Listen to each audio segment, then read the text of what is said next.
Peace. What up, though? BC, yo, and mother, what we doing? What we doing? Stop playing, man. It's Monday, and yeah. The time is here. Oh, it was so long ago. That's what it felt like.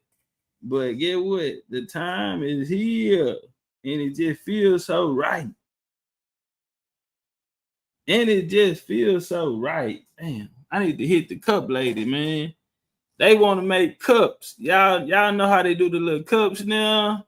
They want to make cups. So we got two different people for cups. So yeah, man. What a busy day. What a busy day. Um, but it's all good. Hold on 1 second, y'all.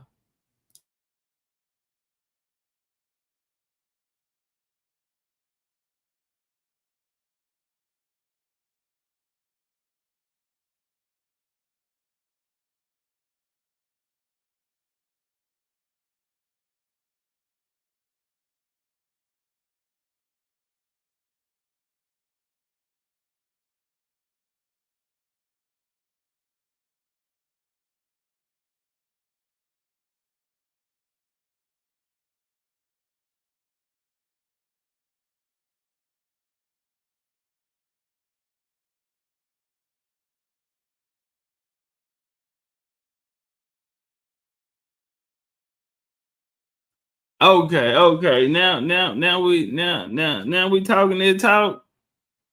Somebody said put it in a face. Somebody said put it in a face. Shout out to the homie Ace. Yeah, man. Shout out to Ace, man. Been chopping it up with Ace and OG, man. And man, I can't thank y'all enough. You know, y'all done heard me plenty of times say anything can happen as long as you have the right people. You know, and I just feel like the ancestors sent the right people. And yeah, man, I'm grateful. Like a motherfucker, it's a few things that I wanted, you know what I'm saying? My arms weren't long enough, you know what I'm saying? But it was so many people that, you know, they went like, what can I get out of this? They was like, how can I add to this? You know what I'm saying? So shout out to Ace. You know what I'm saying? Shout out to the big homie. So we got our man, right? We got the guy we wanted to come, and we got two artists that we add, ladies. Yeah, y'all. I ain't saying wear panties. I understand y'all too old to wear panties. Some of y'all. Uh, but bring an extra set. Make sure they clean or new, and just throw them on the stage at his ass. Yeah, cause y'all gonna tell. Yeah, I got some Louisiana niggas coming out, and they coming, and them East Texas women finna be all over. Oh yeah, they Cowboys. So we getting the flyer. This flyer is up, but we're about to add to it because we got some new acts. You know what I'm saying? They said, is it Christopher Brown? I don't know. You gotta come see. When you bring your ass down here, real. I don't know if mama listening. Hey mama. Hey mama, love you. Can't wait to meet you. You know. So I ain't saying no name. I'm just saying they out of Louisiana. You did? They out the booth. And they stepping. We have one of the top line dance teachers and line dancers. Hold on, let me get this down. So that's her right here. Little Miss Houston or Key B Steppin'. Y'all can check her out. Little Shorty Doo-Wop. You know, she gonna host. If y'all do not know how to line dance a Zydeco, she's going to host and teach a line dancing class in Zydeco while we're out there. Y'all seen the Fade fans. So y'all will be able to purchase the fans.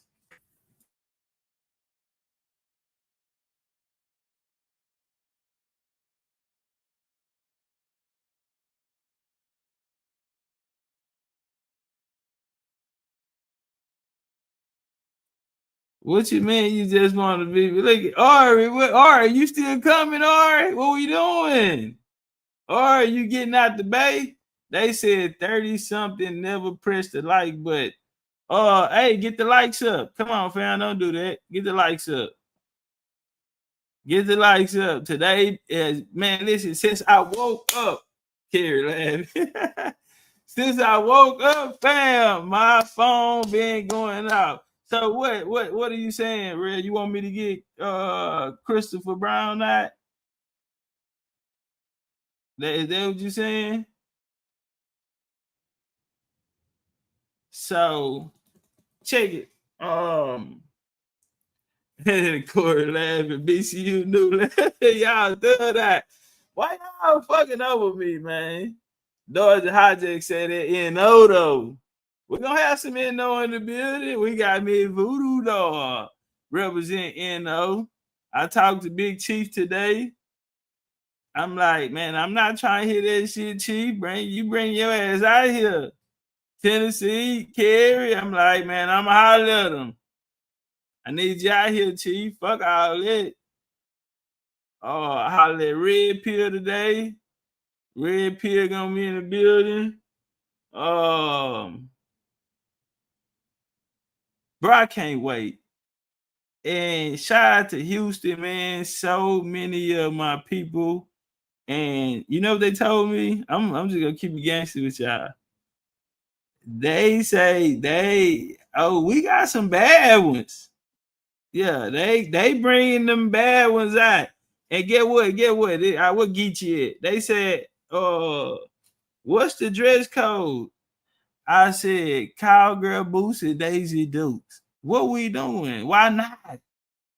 Cowgirl boots and Daisy Dukes. And so, yeah, shout out to Jazz and the Steppers. They gonna be there. Shout out to Go DJ Gutter. When I saw him in his ostrich, yeah, he had on some ostrich cowboy boots. I said, oh, we got us something going on. We got us something going on. Kerry said, I told him I got him. Okay, bet. Kerry, we gonna make sure we holler tomorrow then, Kerry. Cause he over there, that nigga, he about to lose his top. And we need to make sure we get that package. But we also need to bring him out here because we need a big chief. We need that representation.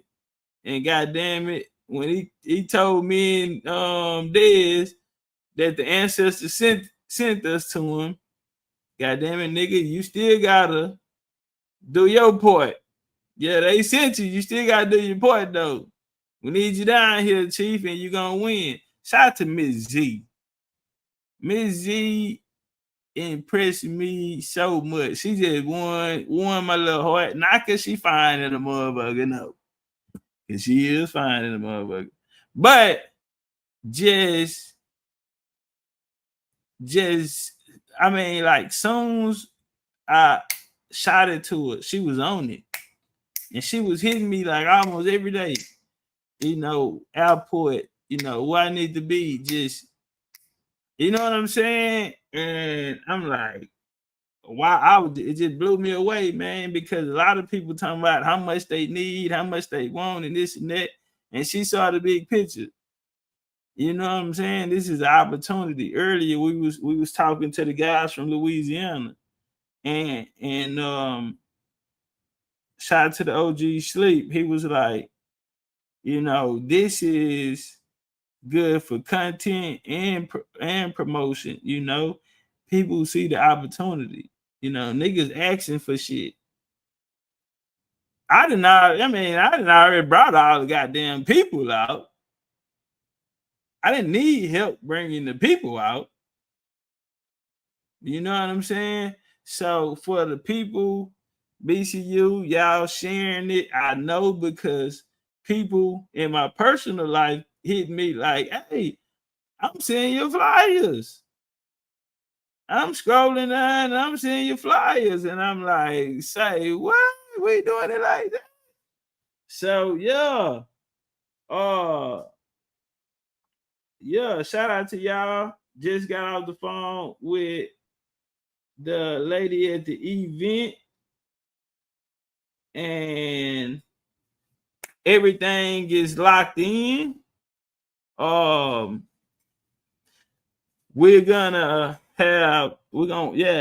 is locked in. So we're gonna have the tents outside. We was gonna do the vendors inside, but I feel like it'll take it away. So we're gonna bring the vendors outside as well. Because you know the action gonna be out there. A lot of people gonna want to be around the music. So with the tents, we got the 40 by 40s with the windows. You feel me? You can open them up. Yeah, you know. So we got the tables, and that's for the VIPs. And also in the inside, y'all gonna have y'all seating. Y'all gonna have y'all parking in the front. Y'all gonna have y'all bags. Y'all gonna like these bags. You better like them. Goddamn, them motherfuckers cost it a couple $1,000 to put them bags together. We ain't want to shortchange it. And don't forget, some of y'all graduate. We got some 2021 graduates. So yeah, be ready. Your ass getting pulled on the stage. TJ said it's gonna be bigger than big. Man, everybody kept telling me, man, I had to tell Ace today. I ain't gonna lie, I was stressing. Can I keep it real? We family. I was stressing like a motherfucker. I ain't gonna lie, fam. I was stressing. And I remember we was at the shop and the homie told me, Ace say, hey, it's gonna be successful. And he don't know how much that, you know what I'm saying, calmed me down, brought me back. Real talk. You know what I'm saying? The lady at the venue, I told y'all, she told me, how many people are you expecting? And she was like, it's gonna be bigger than that. So now we get here on this Monday. I know it's finna be colossal. So the food, all of these things are good, and we have an after party. We have a nice lounge. We got patio. We got you know, you could do like little games. It's an area section for the games, you know. They got TVs all around, marble countertops. And the fight come on that night. So we're gonna watch the fight. Shout out to Thunderstone. Turn up one time. Voo, my girl Voo coming through. So yeah, man. Hey, y'all get them likes up. Get them likes up. What we doing, man? Y'all, we down there 50 likes behind. Don't do that. We down there 50 likes behind. Don't handle it like that. They say Rick say you just don't know how many people about to pull up. Hey, Rick, I'm with you. I don't know. I don't, fam. But everybody and their mama have been hitting me up, and they coming outside, and I'm gonna keep it gangster. It's mostly women. They say we tell them we bringing them bad bitches. We bringing them bad. We got some baddies. They say let them know we bringing them baddies. Oh my dead mama, they told me more than one. Let them niggas know we coming to put that shit on, nigga. Then tell them nigga we ain't in. Yeah, you been gone for so long, nigga. And now you back. Tell them they in Ace time. And we gonna make sure they remember Houston, motherfucking Texas. I like that Honduran cigar, the spirits rise. Smoke curling like ancestors whispering in the skies. Dr. said be in my left ear, saying heal from inside. This ain't no new plan, we the ones that try to deny. Before Columbus ever dreamed of ship to steer, we was building mountains, doing rituals with no fear. From Yucatan to Galveston, New Orleans near. That's a triangle of soul, but the map ain't clear. Second lines ain't parades, that's ancestral rights. Tambourines and feathers under full moonlight. We ain't immigrants now, we the original mind. Built pyramids and bone flutes before Rome took flight. Topcatz said it loud, stop begging for permission. Our culture ain't missing, it's just deep in tradition. We ain't African cause they told us we remember the mission. The land speaks Creole, soul food and intuition. We been here through the blood and the drum, through the elders, the chants. Hey mama, mother dragon. Rise from the leaf, yeah, we talk to the sky. And the ancestors' rhythm, we never die. We been here, oh yeah, we been here. Way before they wrote their lives, we still live. It's our home, not a place we disappear. James singing true through the pain and the tears. Granny sat me down, roll something slow. Said when you puff, give thanks, let the cosmos know. I inhale the jungle, exhale the flow. Spitting stories that the textbook still scared to show. Cigar lit like a torch from ancient rites. Aromas like prayers to the Orishas at night. New Orleans ain't a tortoise tale, it's black divine. Where the jazz horns been time and the spirits align. Forget Columbus, we was dancing in stars. Trading turquoise, dripping culture in bars. Drums talking codes, spirits moving cars. Look close, the past ain't gone, it's just behind these stars. From Congo Square to Trammy porches, we built this land, no need for endorsements. The Mardi Gras beads ain't just for decor. That's soul, mama, homie, we was gods before war. We been here through the blood and the drum, through the elders, the chants, and the kiss of the sun. Smoke rise from the leaf, yeah, we talk to the sky. And the ancestors' rhythm, we never die. We been here, oh yeah, we been here. Way before they wrote their lives, we still live. This our home, not a place we disappear. James singing true through the pain and the tears. Through the blood and the drum, through the elders, the chants, and the kiss of the sun. Smoke rise from the leaf, yeah, we talk to the sky. And the ancestors' rhythm, we never die. We been here, oh yeah, we been here. Way before they wrote their lives, we still live. It's our home, not a place we disappear. James singing true through the pain and the tears. We been here, oh yeah, we been here. Way before they wrote their lives, we still live. It's our home, not a place we disappear. James singing true through the pain and the tears. I like that Honduran. Turn up, turn up, turn up, turn up. We gonna go and get into it, man. I ain't gonna hold y'all. Yeah, I ain't gonna hold y'all. So we'll speak a little bit more about Fade, but we gonna get into it. I thought Umar was done out for the count. We got a nice build. Me and Boo. And it happened on accident. You know what I'm saying? It happened on accident. So yeah, we gonna go through there. They said play it again. That's my shit. You know that motherfucker almost got like 4,000 jams in like a week. Yeah, they reached out to me. Yeah, they reached out to me and said, hey, yeah, they trying to sign me. They reached out to me. That motherfucker got like almost 4,000 to 5,000 in like a couple days, bro. Nah, real talk, in a couple days. Man, them people reached out to me. I read my email and I'm like, what the hell they talking about? They like, hey, you got something going on here. They say run it back. Like that Honduran cigar, the spirits rise. Smoke curling like ancestors. They say run it back. Dr. said be in my left ear, saying heal from inside. This ain't no. Hey, whoever said they can't, the soul, hit me right now.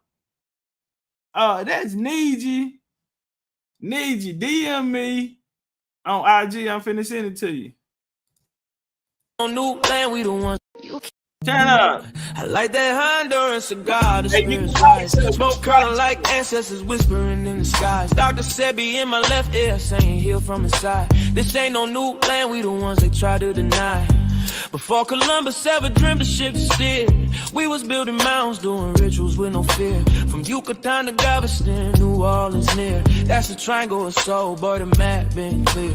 Second lines ain't parades, that's ancestral rights. Tambourines and feathers under full moonlight. We ain't immigrants now, we the original might. Built pyramids and bone flutes before Rome took flight. Topcatz said it loud, stop begging for permission. Our culture ain't missing, it's just deep in tradition. We ain't African cause they told us we remember the mission. The land speaks Creole, soul food and intuition, yo. We been here through the blood and the drum, through the elders, the chants and the gifts of the sun. Smoke rise from the leaf, yeah, we talk to the sky. And the ancestors' rhythm, we never die. We been here, oh yeah, we been here. Way before they wrote their lives, we still live. It's our home, not a place we disappear. Jaheim singing true through the pain and the tears.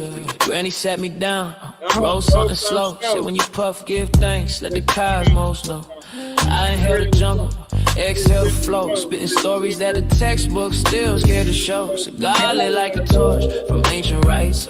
Aromas like prayers to the Orishas at night. New Orleans ain't a torch tale, it's black divine. Where the jazz horns been time and the spirits align. Forget Columbus, we was dancing in stars. Trading turquoise, dripping culture in bars. Drums talking codes, spirits moving cars. Look close, the past ain't gone, it's just behind these stars.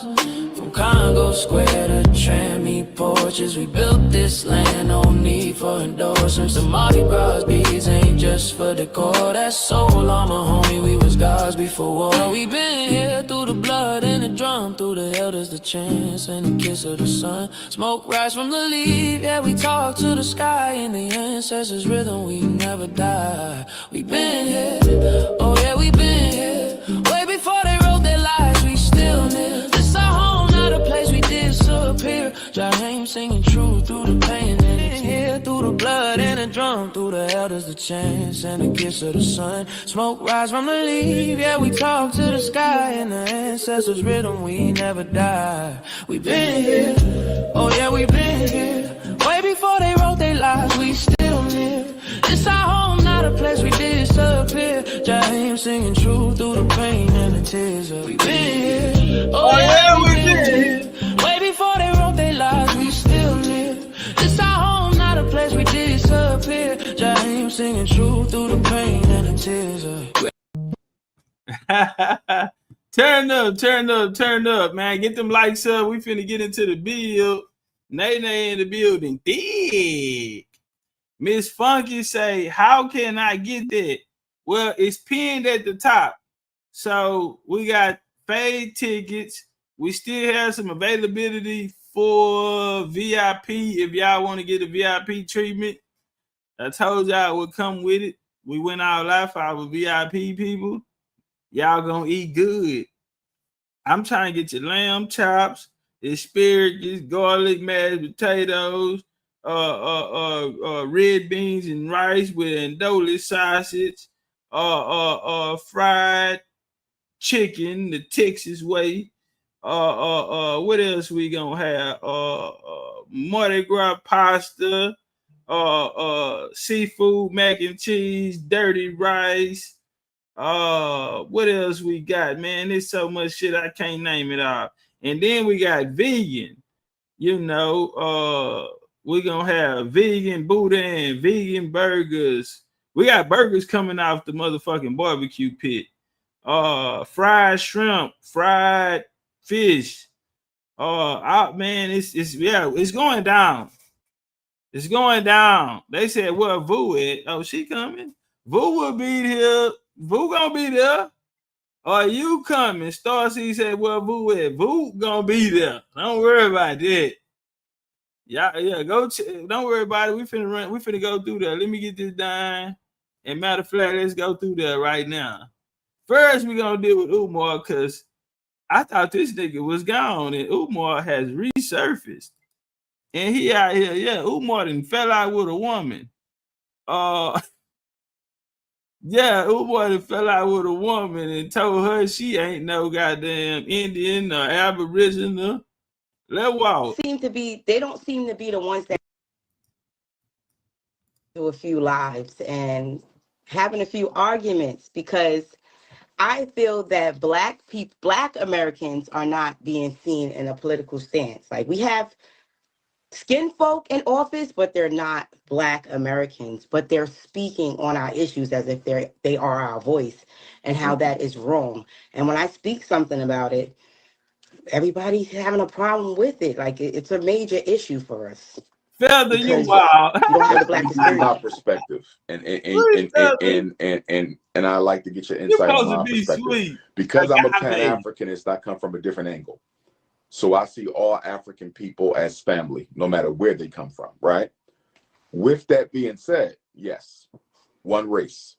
With that being said, I see nothing wrong with each branch of the family handling their own private business, as long as it doesn't take away from the collective unity of the entire family. Let me give you an example. Please. Let's say you have a grandmom who had 10 kids, right? Each child has their own family. They got their own children. They got their own grandchildren. Mm-hmm. And there's a time and a place for each child to be with their own children, handle their own issues in their own house, right? So what goes on in my brother's house is my brother's business. It is not my business. What goes on in my sister's house is my sister's business. It's not my business unless they come to me and ask me to get involved. But at the same time, they still my family. We not enemies. I don't have to disassociate from them. I don't have to demonize them. I don't have to weaponize my experience against them. We still one family. My issue with some American Africans, because I do not use the word Black American at all. I am an African. I am an African in America, American African. That's me.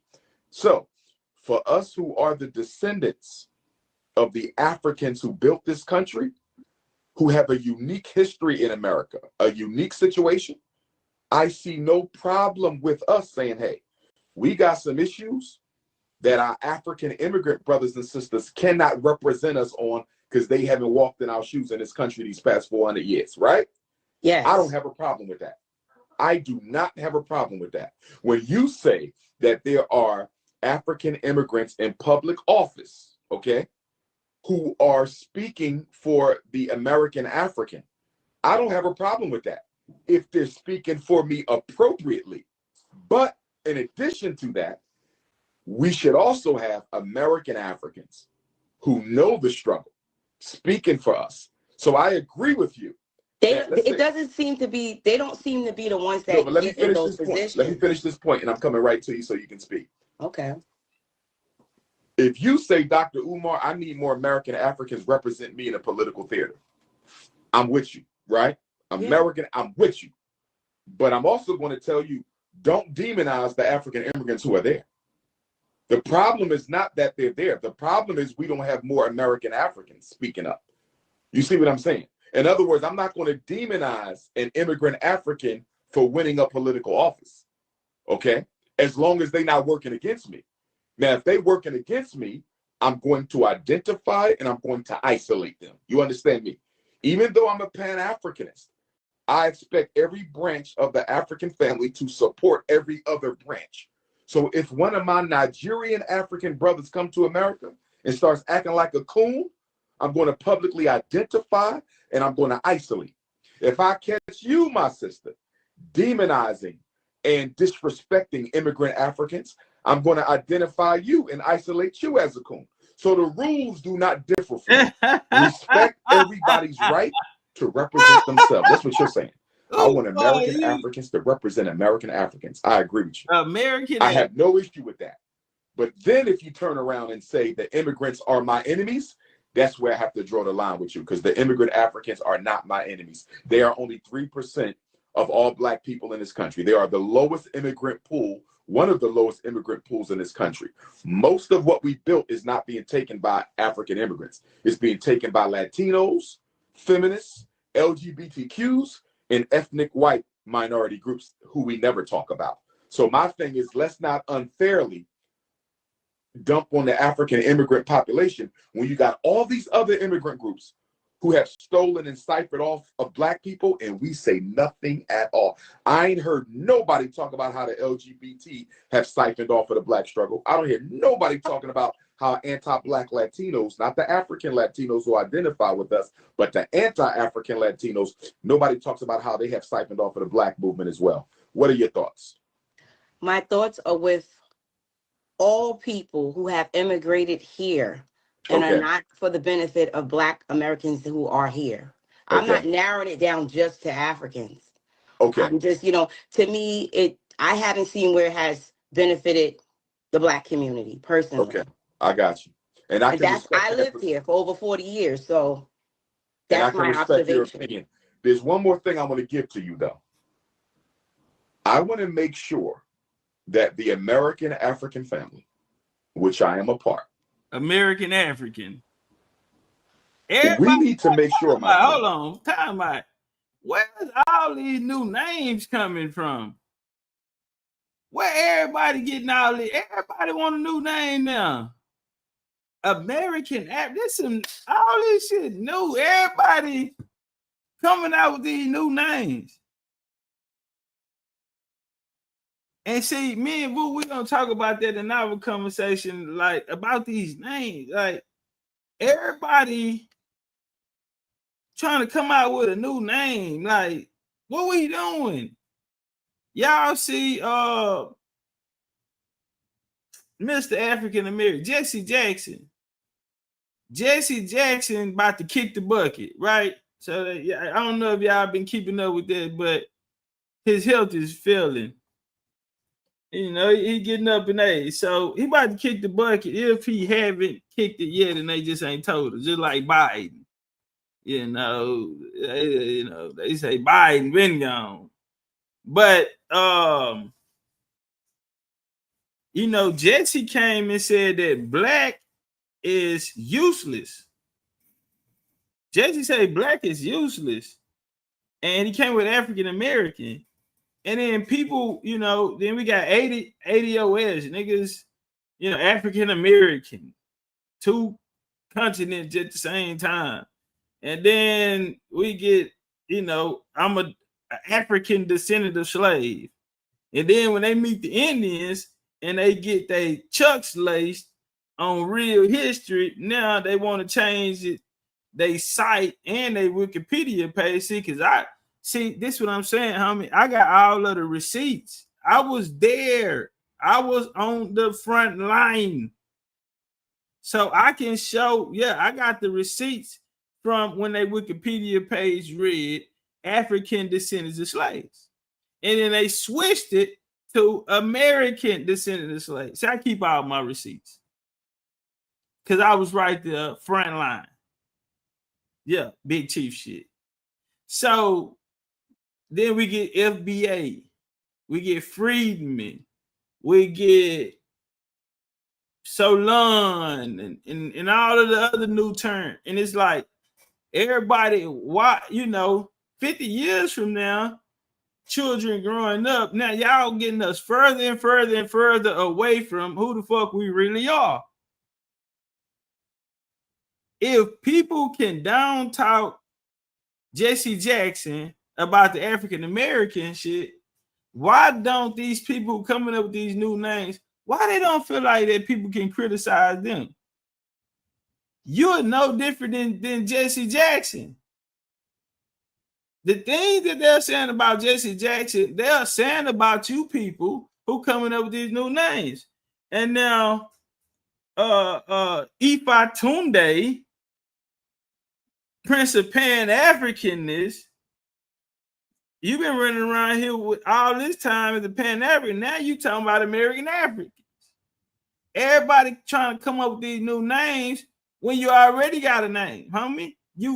If Thanksgiving coming up, if you think you finna walk in there using any of these terms to your family and grandparents that is foreign to them, and they the one had you.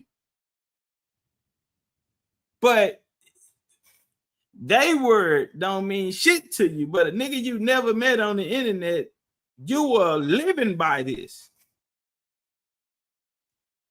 So I mean, I don't knock nobody. You know what I'm saying? It's it's their prerogative, like Bobby say. That we are not always operating from victim consciousness or deficit perspective. I'm going to explain what I mean by that. Please. I think sometimes we can operate from victim consciousness in deficit perspective too much. I want to give you an example. We are a $2 trillion economy, right? We spend $2 billion on Air Jordans a year. We spend $4 billion on liquor a year. Black women spend nearly $30 billion, mostly black women, black men in there too, but mostly black women, $30 billion on the beauty industry. From the products to the services to the shampoo, the oil, the lotion, the shea butter, blah, blah, blah, blah, blah. Let me ask you a question. Nigga, if we were in a position of power. Nah, wasn't you looking for the shea butter queens? Yeah, nigga, I know you not finna sit here and pocket watch no shea butter when you been out here looking for shea butter queens for damn near 20 years, nigga. What my cocoa and cocoa lattes? Where are my cocoa butter apple? You've been promoting this shit, and now you want to pocket watch. It's too late.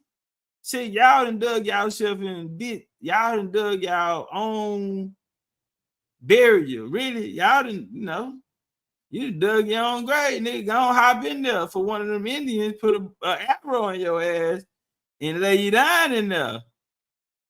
Yeah, we saying just go on, jump in there, nigga. Or in this country. Power. Let's say we owned some Black Wall Streets. Let's say we owned our own beauty supply. Let's say we had our own. Used to. Stay with me. You're right. And we still got to. Yeah, Madam C.J. Walker and the lady, she stole her. Let's say we had our own neighborhoods. Let's say we could put our own children to work. Let's say we had our own manufacturing. We have our own security. We have our own distribution. We are electing our own officials who we finance and control, right? Mm-hmm. Let's assume that that was the reality for a minute. Do you think African immigrants would be acting differently towards us if we were in a position of power? My stance is not only directed Stay with my question. No, stay with my question. If we were operating from a position of power, Africans who come to America from the Caribbean, from the UK, from Canada, from the continent, from South America to Central America, from the South Pacific, from Australia. If we were in a position of power in America, like the Chinese are, like the Jews are, like the Arabs are, like the East Indians are, like the Anglo-Saxons are, if we were in a position of power, my queen, hypothetical question, if we were in a position of power, do you think African immigrants from around the world would treat us differently? Yes or no? I would say yes, because when before she answered it, my game is this: Pan-Africans. See, I had to come, like I told you, boy, I'm smarter than you, nigga. I gotta come to. I'm the best Pan-African teacher that ever lived. Period, point blank. Tell a nigga anybody come get that out of my mouth. Yeah. I'm the best Pan-African teacher that if you want to learn about Pan-Africanism, you come holler at Big Chief Topcatz. Facts. Y'all go rewind the tape. I told you, boy, to his face, nigga, I'm smarter than you. I taught you Pan-Africanism. Yeah. So this is my game. The Pan-Africans and this white shit, y'all, I didn't prove y'all are one and the same. Y'all been together this whole time. So stop it about the who in power. Because Pan-Africans been in this Pan-African lineage has been here for over at least 300 years. Since the 1700s, homie. So we'll give y'all 2 and some change. Since the founding of the U.S. Let's just say that then. Since the founding of the U.S., y'all been here. 1776, we'll give y'all 1777 1791, you know, around the AME church, you know what I'm saying? These things. Y'all been on the ground. Y'all been here. So if a white boy came and took over something, you let him. You right there on side of him. You produced him. You brought him here. You put him as a buffer or the face of a propaganda that y'all had. And y'all lost that battle. Shout out to my Moorish brothers. No disrespect. But like as they told us out of their mouth, they left YT people as custodians to the knowledge. They ain't say they came and passed it to an Indian or to nobody else. They gave it to the YT man. So I don't want to hear nothing about what a YT man is doing and how he empowering all of that, because we have the Pan-Africans who have been side by side with them. Each organization that the YT man uses and has used for colonization, you guys, check, you guys, the Pan-Africans, y'all have a company, right, a sister company right next to it. Y'all one and the same. The Moors came out and told us. We had the Hebrews. Shout out to ISUPK, because General Yohana even came out and said that the commandment keepers, the early Hebrews, they were more like the YT small hat counterparts. So yeah, we got all of y'all. Why these niggas out here talking about it? This is Hebrew and the Indian, and man, come on, man. Watch out, family. Chill out, homie. Don't do that. They get here, they stay to themselves. They don't really like try to come together and be with us. They separate themselves. I want you to finish that, but okay, they would treat us differently. So let me ask you a question. They do it now. Let me ask you a question. If you were an African, let's say you went to Australia, or you went to London, or you went to Canada from the United States, you are an American African immigrant into another country. And you saw when you got there, the black people there had no power, control no industries, senselessly waste their wealth with the same white people who they want reparations from. Do you think you would be eager to become a part of them? Yes or no? Yeah, because I'm going to be with my people. That's just who I am. Okay, so you saying you're going to ride out regardless. I'm going to be with my people. That's how I try to change how they think. Do you think most American Africans would do that? The ones I'm around, I can't. Who the hell is an American African? I don't think you're being honest when you say that. I don't think you're being honest when you say American African. Not just blacks. I don't see no group of any race going to a completely different continent, seeing their people there in a servitude, unempowered position, and being a rush to identify and help them. Nobody does that. Generally, nobody does. So what about them Africans that came through? Look how she looking at him. Don't do that, fam. Because we seen when Obama came out with the Dream program and them bringing over the Africans, you know, for college and all of the, you know, and they come. It was called the DACA program. Check. We done went over all of this. Yeah, man, check the archive. Say, boy, we left no stone unturned. You hear me? We flipped the fish tank. So the DACA program, all those Africans came, they never put into nothing into what we had to do. Not even Pan-Africanism. They won't even help you. Your ass, nigga. You got evicted. You got evicted. We ain't see no Pan-Africans rush up to you. Shout out to Phil Mo when he came out and said, everybody talking about this back to Africa talk. Go to Africa and name one nigga who has made $1,000 off of Africans patronizing your business once you get there.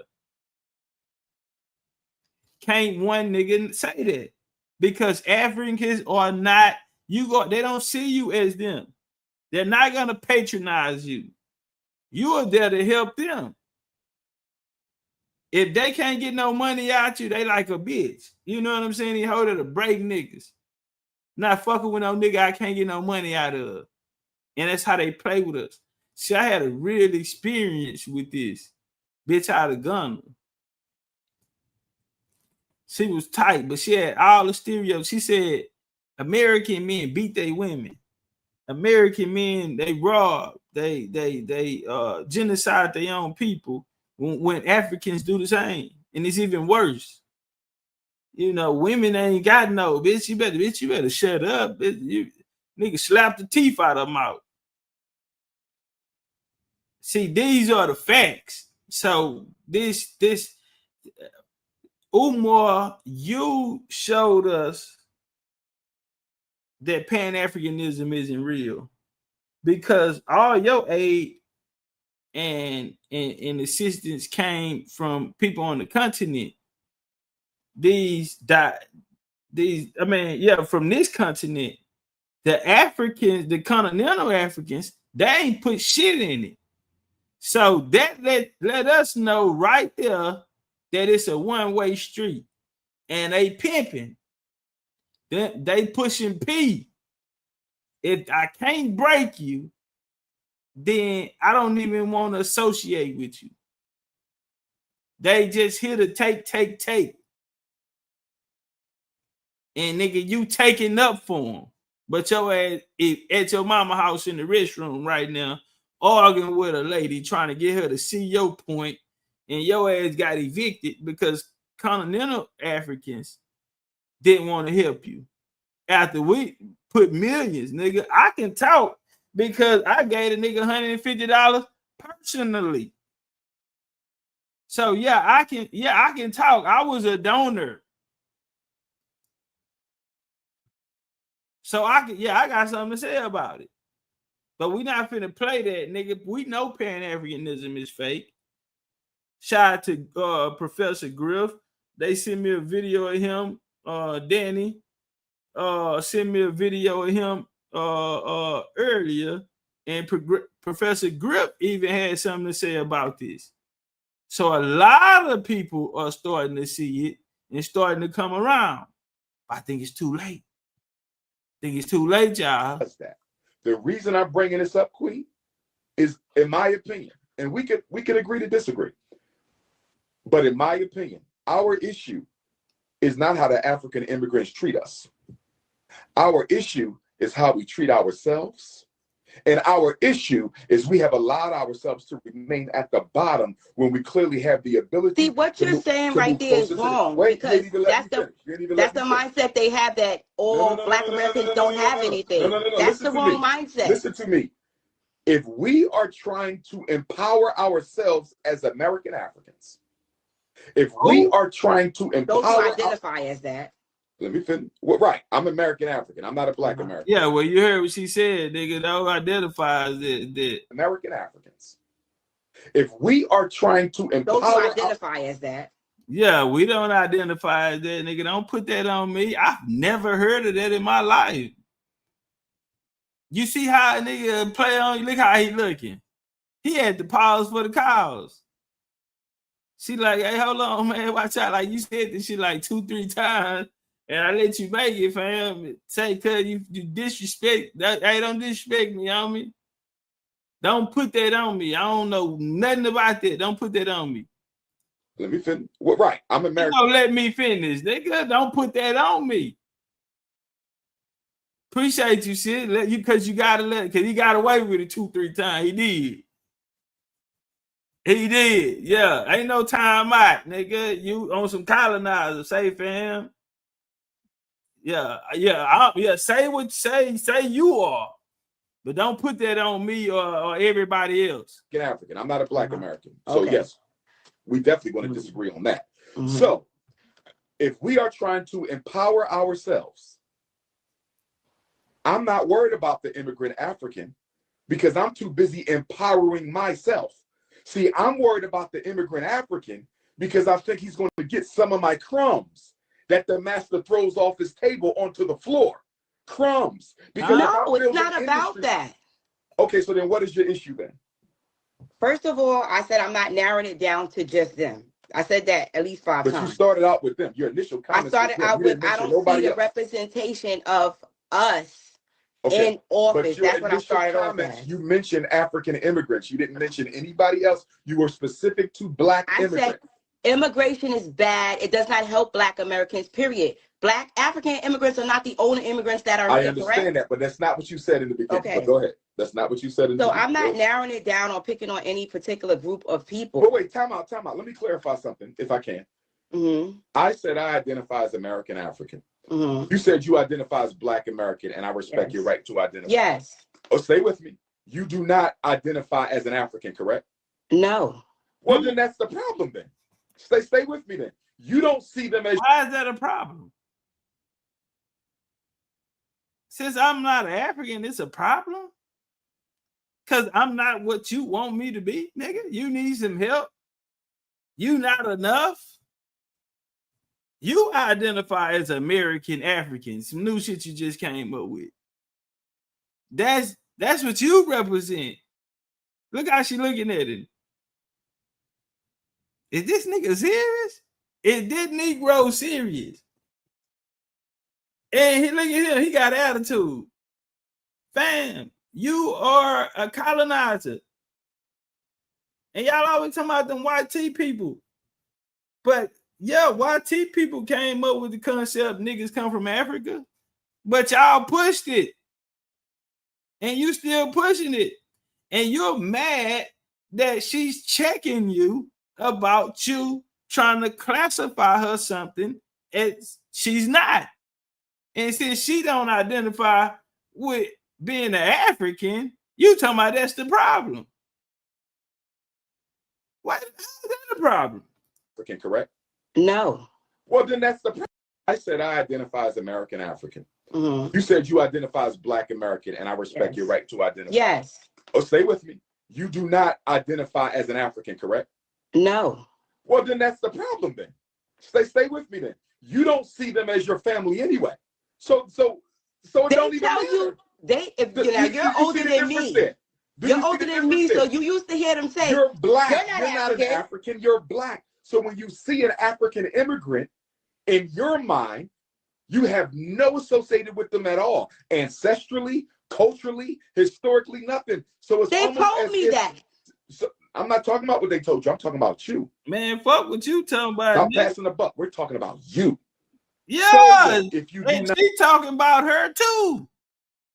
She said they told her she ain't African. He talking about you passing the buck. We talking about you. I'm talking about me too. The fuck? I'm talking about me too. Oh, son, kiss, it's your birthday. Happy birthday, Boogie Back. I didn't know. DM me. I got something for you. DM me. I got something for you. Not see them as family on any level then. You coming to fade? I can give you. I see why you are adversarial towards them, because to you, they're no different than any other group. And if they're no different than any other group, why are you not also holding the other groups as accountable as you're holding the Black? I speak against it all. Your opening statement was about Black immigrants. Can we be honest about that? But you didn't let me finish. You took on my question, but you didn't let me finish the whole entire thing. Okay, Michael. Yes, Michael. Okay. So my stance is against anybody that comes here and tries to undermine what Black Americans have already done. I'm against. It don't matter if you Haitian, Asian, Indian. If you undermine what my people have fought for, bled for, been beat for, jailed for, hung for trees for, I'm against you. It doesn't matter. We got a problem. I'm against it. We got a problem. You only pointed out Black people, and the reason I'm pointing that out. But I had to finish.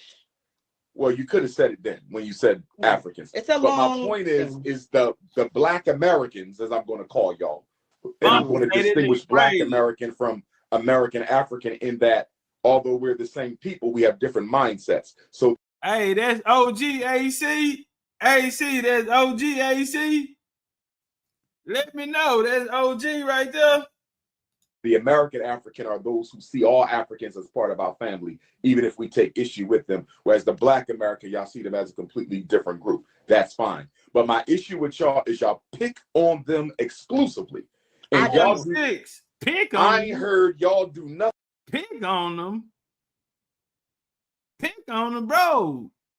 It was a whole diaspora war. It was a fucking war. Nigga, what do you mean pick on them? They were fighting back. They got their ass kicked. So what? They won some, lost a lot. But I got the tapes. I know they won some. Cause guess who was taking the back fades? Say, homie, well, yeah, I need some water. Hey, go on get you a water break, catch your breath. Cause nigga, we finna hit. Yeah, okay. Say, check it out. You in an African, yeah, you just went and fought a barefoot African. And yeah, go on, I'm gonna give you some grace, cause I know you ain't got nothing for me. Go on, get you some water, catch your breath, homie, and we finna get in the paint and hit. It ain't nothing to talk about. I got all the tapes. Yeah, nigga. So what do you mean picking on? They fought, they won some, and they lost a lot. Nothing yet about the homosexuals exploiting the Black power. Yeah, because they got all the rights when Obama was in. About the Latinos. They got all the rights when Obama was in. About the white immigrants. All y'all talk about. What she said? She said they got all the rights when Obama was in. What I just brought up, the DACA program. On my soul, I ain't even watched this whole video. But this is just, man, with this BCU, we just super game tight. Yeah, we got the answers before it even come out. Check. Yeah, let's walk. Is African immigrants who are only 3%. That is not your problem. Dr. Our Umar. problem is us. Dr. Umar, who gave the homosexuals all the rights when he was in office? What was his nationality? He was an African and half white. Obama. Okay, he gave them all the rights. Nothing for us. Yes, Barack Obama proliferated it and popularized it. Can I ask you a question? Real long line. Who voted for Barack Obama? I did not. Who voted for Barack Obama? Overwhelmingly Black people. It was the highest turnout. Because he was portrayed as a Black man. No. Don't make excuses. Did your Black Americans put Obama in office, yes or no? Yes, they did. But they were you guys. Pan-Africanism one in the 1970s when y'all came together. Because see, the people who came out with the Black paradigm, the Third World Coalition, which included North America, the islands, and West Africa, when that came out, they were approached by the Pan-Africans in the 1970s. They went together at first. See, you gotta come to BCU. You gotta come to that real shit. You niggas still ain't got a platinum pack. That's why you niggas still lacking on your. Yeah, so here's what we gonna do. Yeah, so you saying, okay, niggas voted like we just voted blindly. Y'all pushed that agenda on them, that Black pride, that Black that won. So that, yeah, he was a face for the YT man or whatever propaganda they was pushing. But if y'all hadn't put that into people's head, pushed that propaganda so hard into people's head that they were that, and that was them being on code voting for him, they thought they were doing something right. They were doing something y'all asked them to do. They did something that y'all got government funding to come out here as talking heads for them to do. So when they do it and it backfire, you can't come back and blame them without blaming your damn self. Yes or no? I don't read it. I don't have the numbers. Answer the question. Did they or did they not give him the highest voter turnout for a presidential election in American history? Yes or no? Yes. They did. And when he ran a second time, did they not do it again? I don't know about so the second time. My question, time. Black Americans, is why did you hold Barack Obama accountable instead of standing by celebrating him. I held him accountable. I'm one of the only voices and a who lot held him of us accountable. did, but there's not enough of us who did. That's the issue. Check. Let me ask you a question. That was a good one, sis. Do you think we should be focusing more Umar, you can't on trying to control Umar, why you out, man, bro? We don't see you out here scrambling with. We don't never see him out here with a one-on-one with men.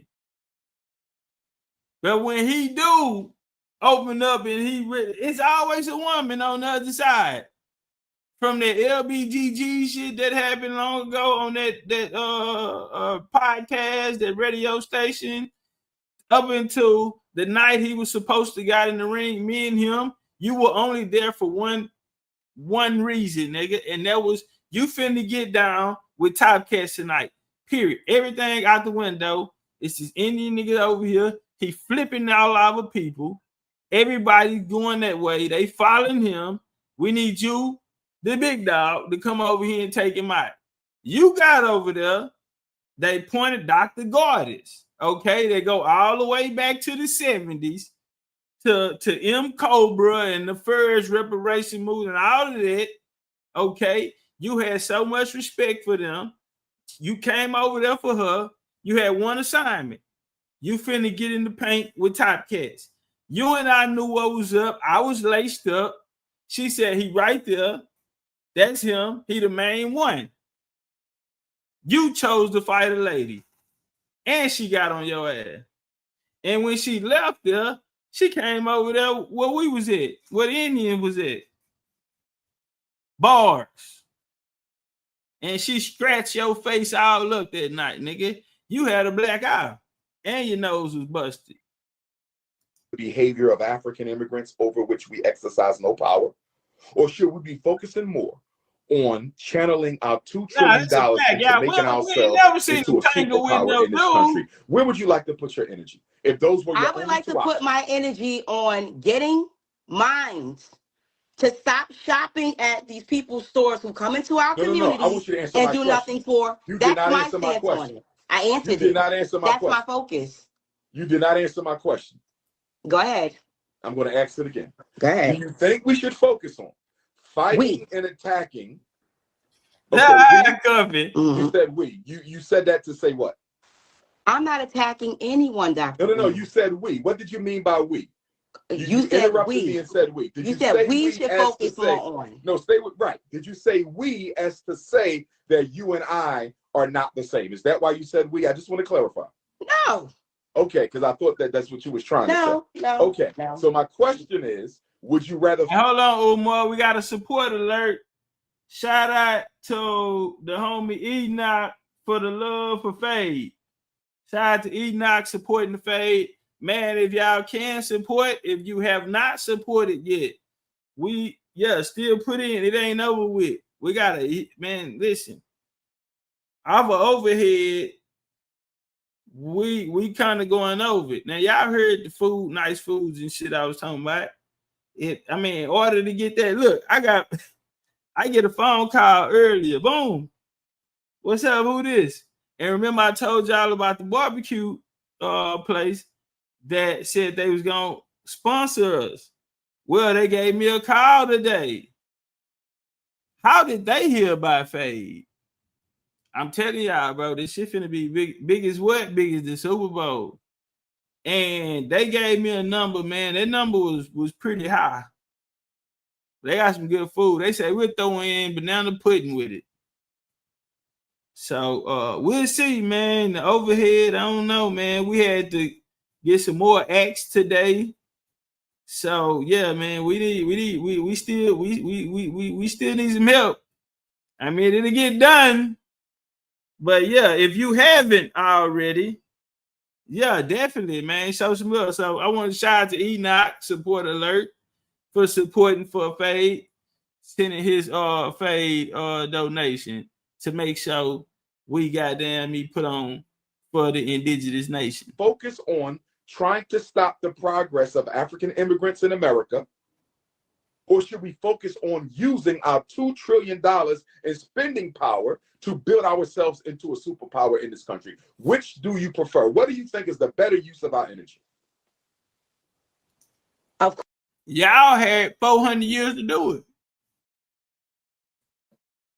Y'all have fam, you looking like Steven Stefanski of the Cleveland Browns right now. Y'all had all this time to do it. All of the Democrat major talking heads are niggas. Who they talking to? Niggas. When Obama got out of office and Trump came in, MSNBC kicked what's his name? Turtleneck, that Walter Wire, what's his name? Man, y'all hit me out with it. Sharpton.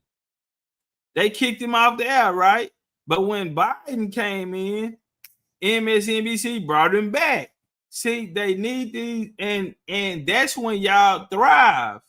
That 8 years that Obama was in office, do you know how many black content creators got rich? Go back and look at how that's when the black, that's why you don't see none of these niggas around really, or if they are, they ain't who they was. They numbers ain't the same.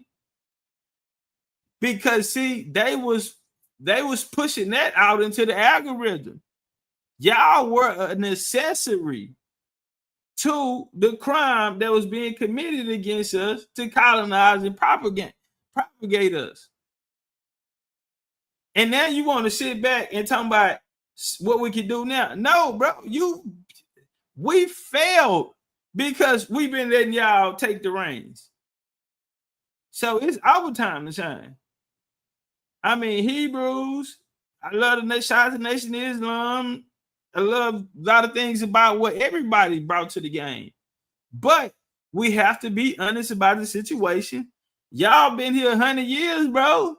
And y'all got the nerve to come out here and ask us, talk about a solution. Why should we follow you now?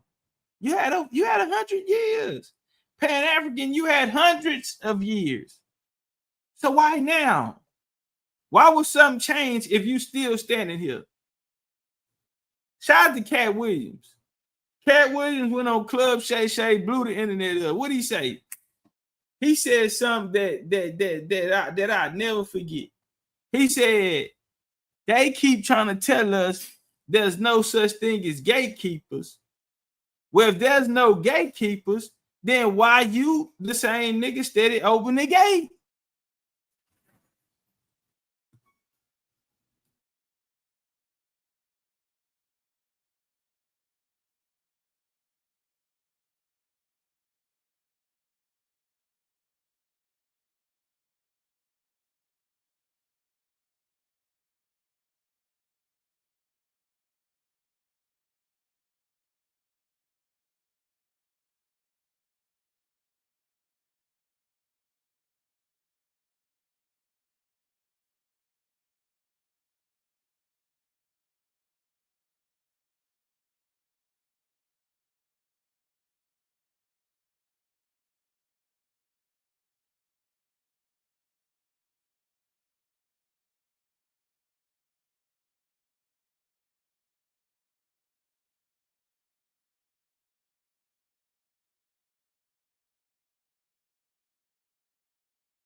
Of course, the economic part. So why don't we focus on that?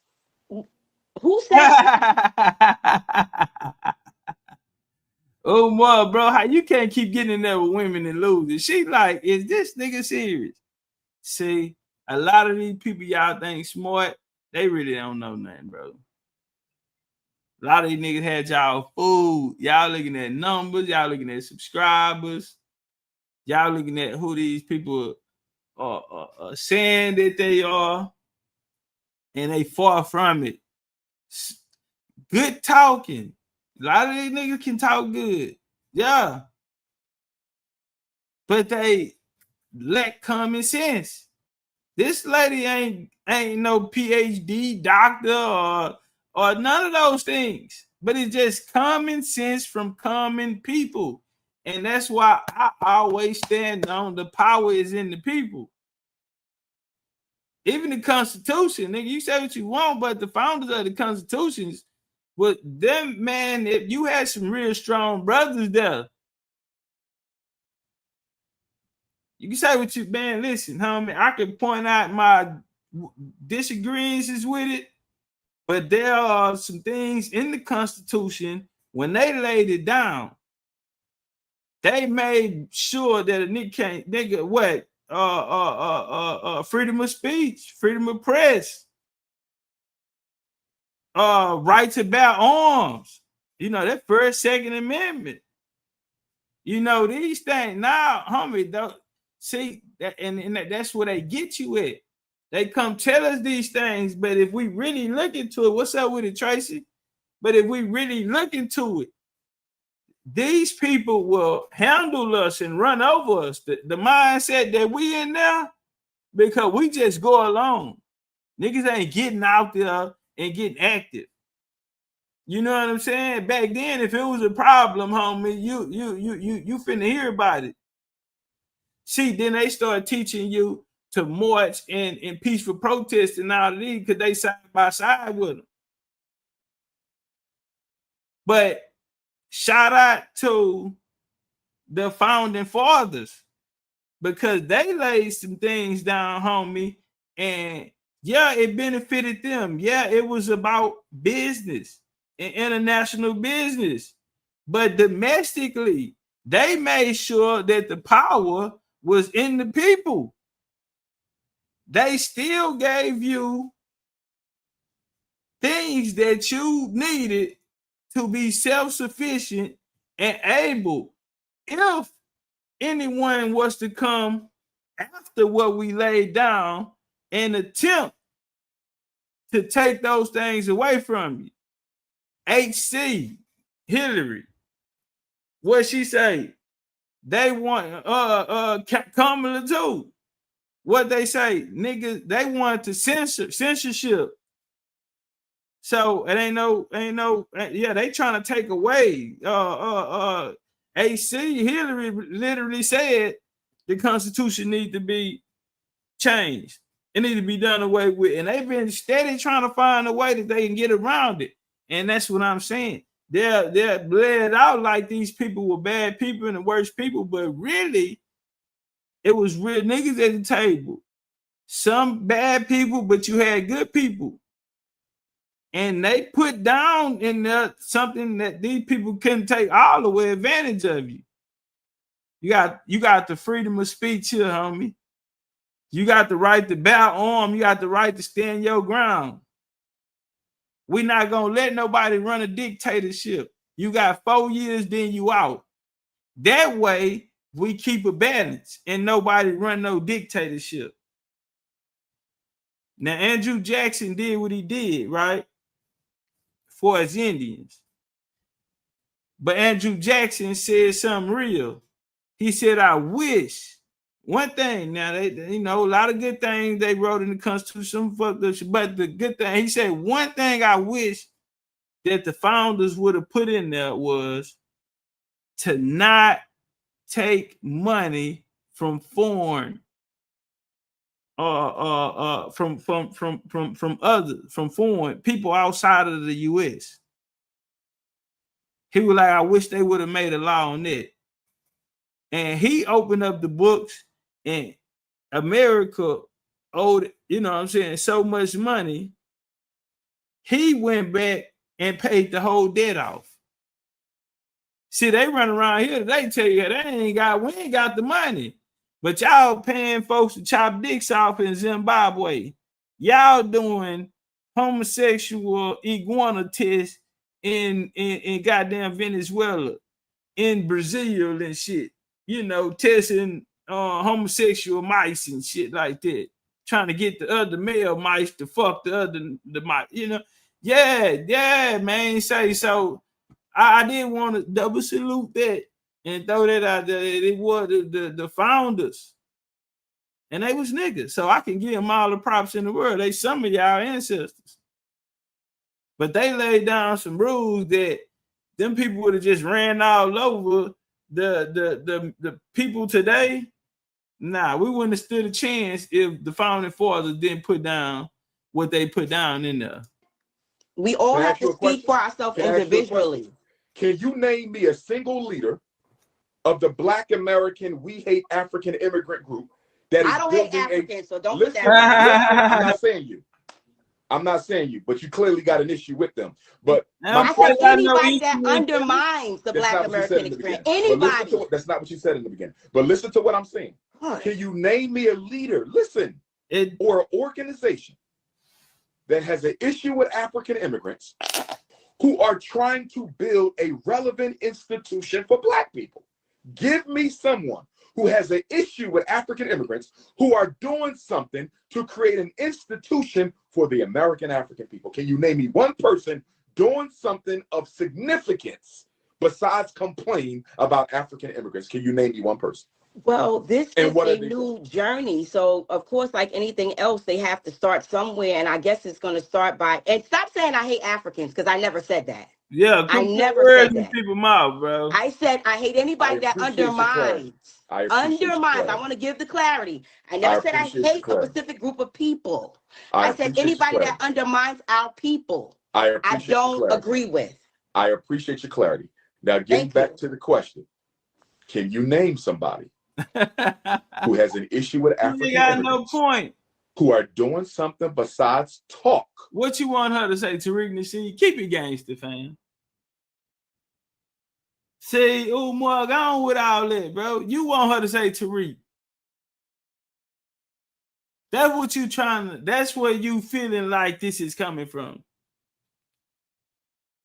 Because honestly, nobody else, you know what I'm saying? I mean, I keep it real Indian over here, so I don't really go outside of the Indian conversations. You know what I'm saying? Really, you know, I'm mission, you know, we on a mission, and so to make sure we still course and don't be distracted, we keep it real Indian over here.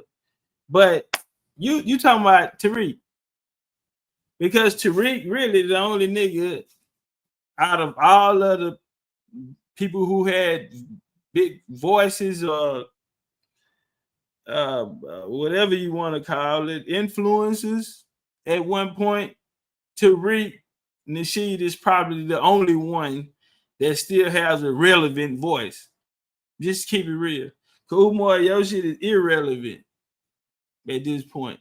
You did that. And a lot of others. Tariq Nasheed, his shit is irrelevant if the if the Indians don't play into his hand. I know y'all ought to be tired of him saying that, you know, he don't rock with the Indians. Keep telling you. You even got the people that's coming under them, the Afro and them. They out here banging. I seen Afro, you know, how he talk real crazy about the homie A1. I'm like, man, I remember these niggas was paying Africans. I could pull the tape out the closet. I got hats. Man, I got a hat, you know, like draft day, where they have all the hats in the back because they don't know what team they're going to, so you just get all of the hats. Yeah, I got hats. I ain't even got to bring them tapes out. I didn't put all these niggas to sleep. But I ain't like how homie tried to play with the homie A1. And A1 ain't got to believe in the same thing I believe in. But I know A1. And I know the homie Hoyt. I know he got good intentions. But I felt like some niggas should have, when it took care of that. Because A1 should be a big homie. He a big homie to a lot of niggas that come from on that on their side. And I felt like they should have when it took care of that. Yeah, you grab that nigga ass up by his neck and let him know, say homie, know who you playing with. Cause I can roll that beautiful bean footed, but I'm not here to do that. You know what I'm saying? But I got hats. I'll say that. Yeah, and if you know me, then you already know what we're talking about. To empower. Easy work. These niggas were paying Africans when I met them. Back pockets. You already know, yeah, back pocket. Who next? The American African people using our own money. Who? Well, there's a lot of people. Who's building a relevant institution? Not your for the Black American. He's not on my neck. Not your He's not actually. No, I'm talking about whoever's in the comments. Don't worry about the comments, my queen. Yeah. I got all type of coons in there. I got Zesty Fest. I got bunnies. I got all kind of stuff in there. Don't worry about them. If you look, don't look at the comments. Okay, I attract all kind of flies from the shit stack. It's don't crazy. We can. All right. We're gonna bounce off that, man. We're gonna get over here to Voodoo. I know it's getting late for y'all. I appreciate the love for the people that still showing up for Fade. That's what I'm talking about. Man, appreciate y'all. Cause shit, I got another bill today for extra tables outside. We wanted tables and chairs outside, extra tables and chairs. Bill you. Yeah. Say, invoice, yeah, type shit. So it's real. So man, appreciate everybody that's supporting. There's been a lot of y'all. And man, y'all don't know, man. But we about to make history. You know what I'm saying? So shout out to everybody that supported, man. And we all win together on this one. We all win together. So shout out to Miss Boo. She will be in the building. They had you rooting for the Cowboys versus the Indians, but they turn over again and still get new perspectives on it. Malcolm X was so far liable to everyone. Educational Friday. Y'all know that part always tickles. Even though you're looking at clear people, it still pits you against each other subconsciously. And that's probably one of the biggest reasons why we're here.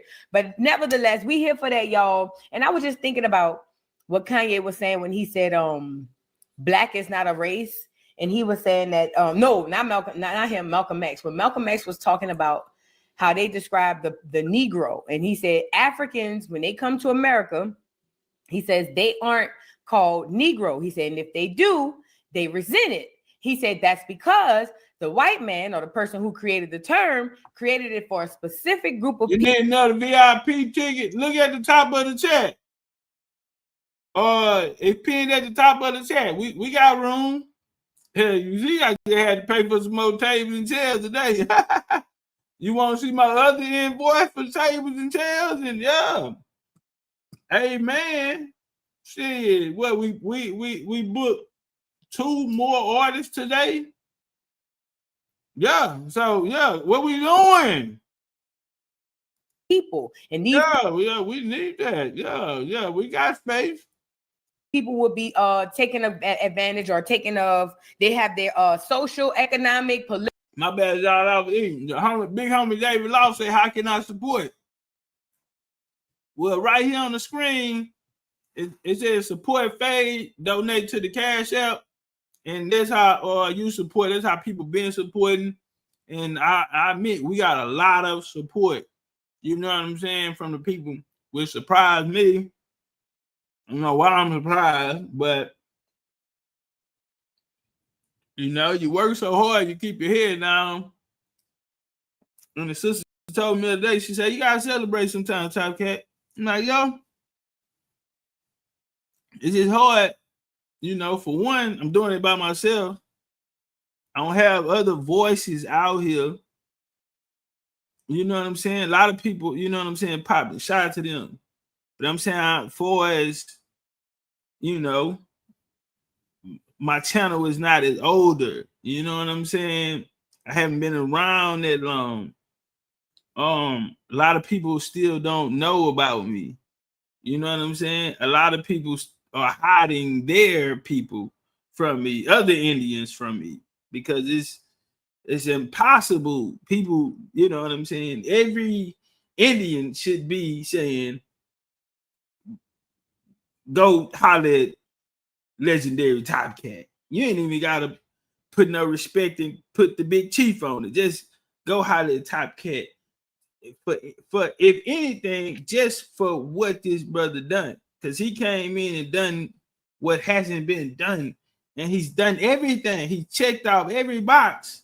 Everything they tried to hold against us. They said, show us a picture with y'all together. Okay, well, we got plenty of that. Would you want the video footage to go with it too? They said, name an author that was speaking on this topics. So I had to go do that. I ain't gonna write that bitch by myself. Man, I ain't never wrote a book, but I'm finna learn how. Because we finna get that out for us. Bringing the people together, which is the community building. We built a great community over here. We got people graduating, which will be honored in our ceremony at Fade. We got graduations. We got some people graduating this year. They've been in BCU for 4 years. Still with the team. We've built a community and we have a real culture that goes further, that goes further than just online. There's plenty of videos of Indians, them Indians out there fishing. They got the children out there, they raising them in it, and they're coming together. Yeah, we are, yeah, that type of thing. Driving from we're in the same state. Well, we finna meet up. Yeah, we have plenty of that interaction going on. That's real community. And then we bring the people out. Then I lecture and I fight. Yeah, the best. Debater. Yeah, debate game. Nobody want none of these. Nobody want no trouble. Nigga, holler at me when you can go holler. When you put that shit you talking about in front of these niggas who got this money with these institutions, go talk to me when you put that shit in front of professors. Cause I got a few professors on my resume, knockout artists. Yeah, I got professors who are in the game right now and who are out the game. I sit down with master teachers. All of these things. For if anything, if any Indian, they say, hey man, go holler at Topcatz. That's not the case. But the sisters say, man, you need to celebrate sometime. I say, yeah, it's hard. I gotta go right back out there. I might did good today. I might did great. Oh man, y'all might just witness something great today. But in my mind, it's not over. I gotta go back out there and do that shit again. And guess what? I can't lose. I lose one time, this shit over with. Since I was hanging out the balcony in Dubai, I've been telling y'all, bro, I only got one shot. And it got to a point where they said, if we can prove Topcatz wrong, then the whole Indian community failed. Imagine that much weight on your shoulder. Talk about LeBron James coming out of high school. All that weight on your shoulder and living up to it. And being consistent with it. And every year, they waiting on you to fall. Oh, he's slowing down. And he getting better and better and better. Longevity. If anything, this brother has brought the community, brought people outside together. They just saw what we did at Stone Mountain. Yeah, we made it to the top of the mountain. MLK said, I might not get there with you. And guess what? We was the first to do it. We all made it to the mountaintop. Malcolm say, leave your religions at the door. That day, everybody left them at the door.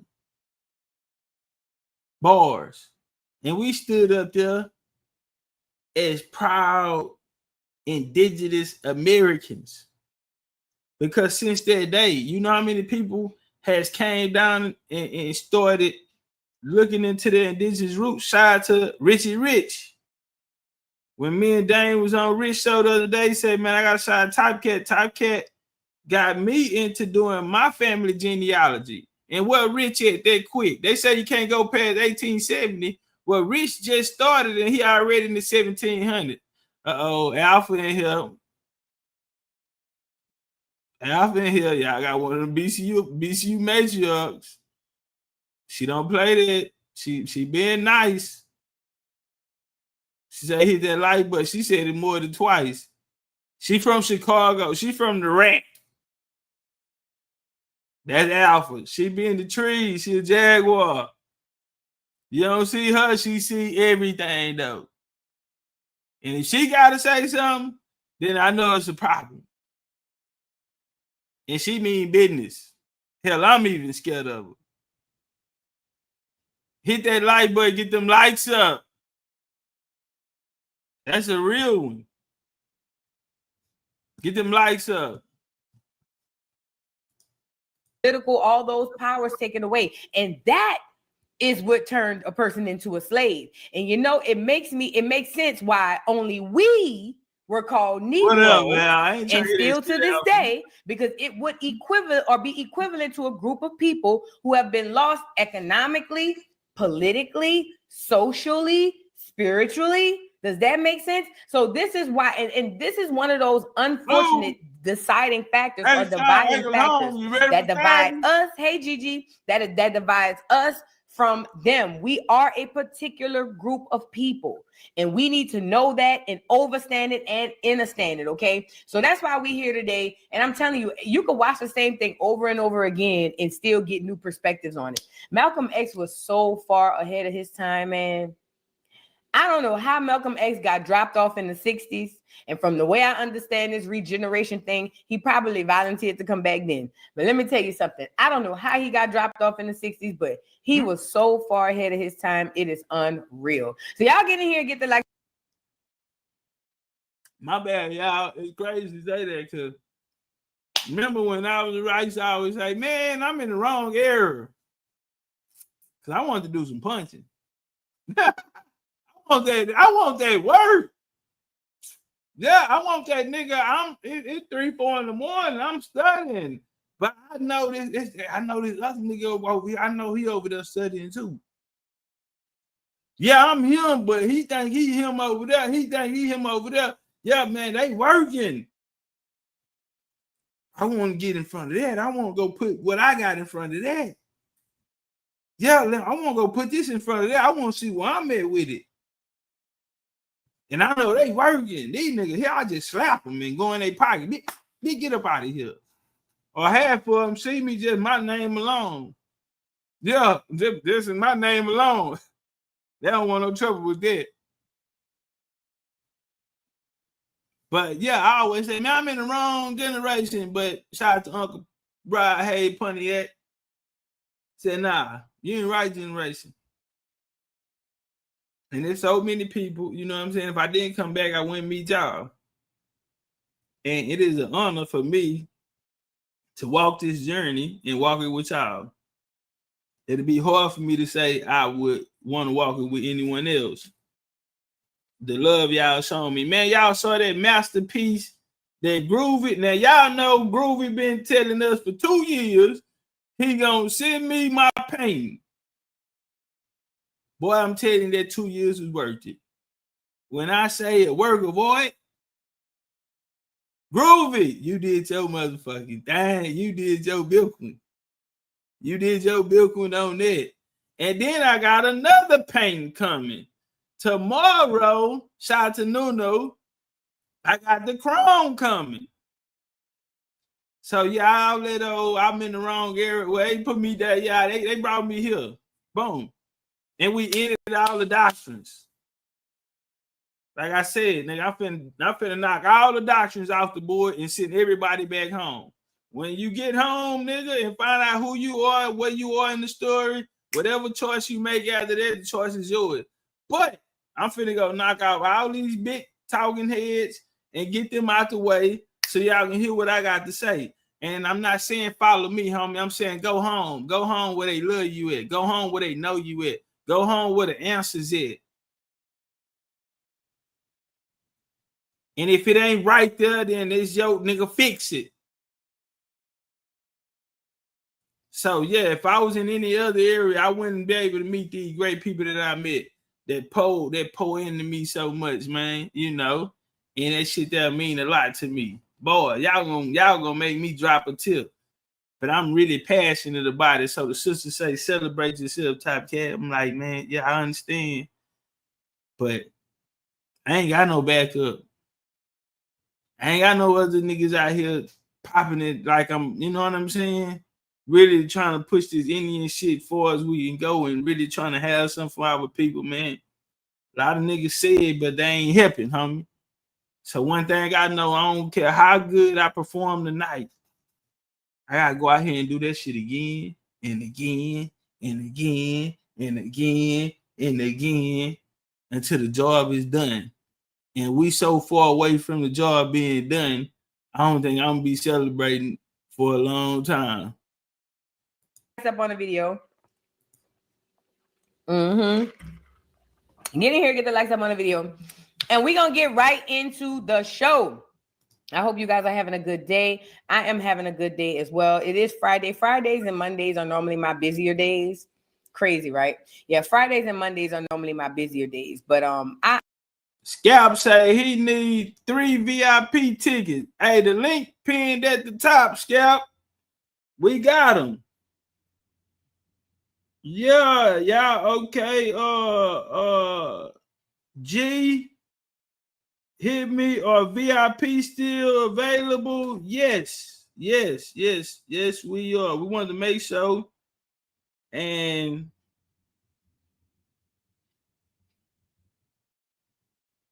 yeah, we wanted to make sure that we can take care of everybody.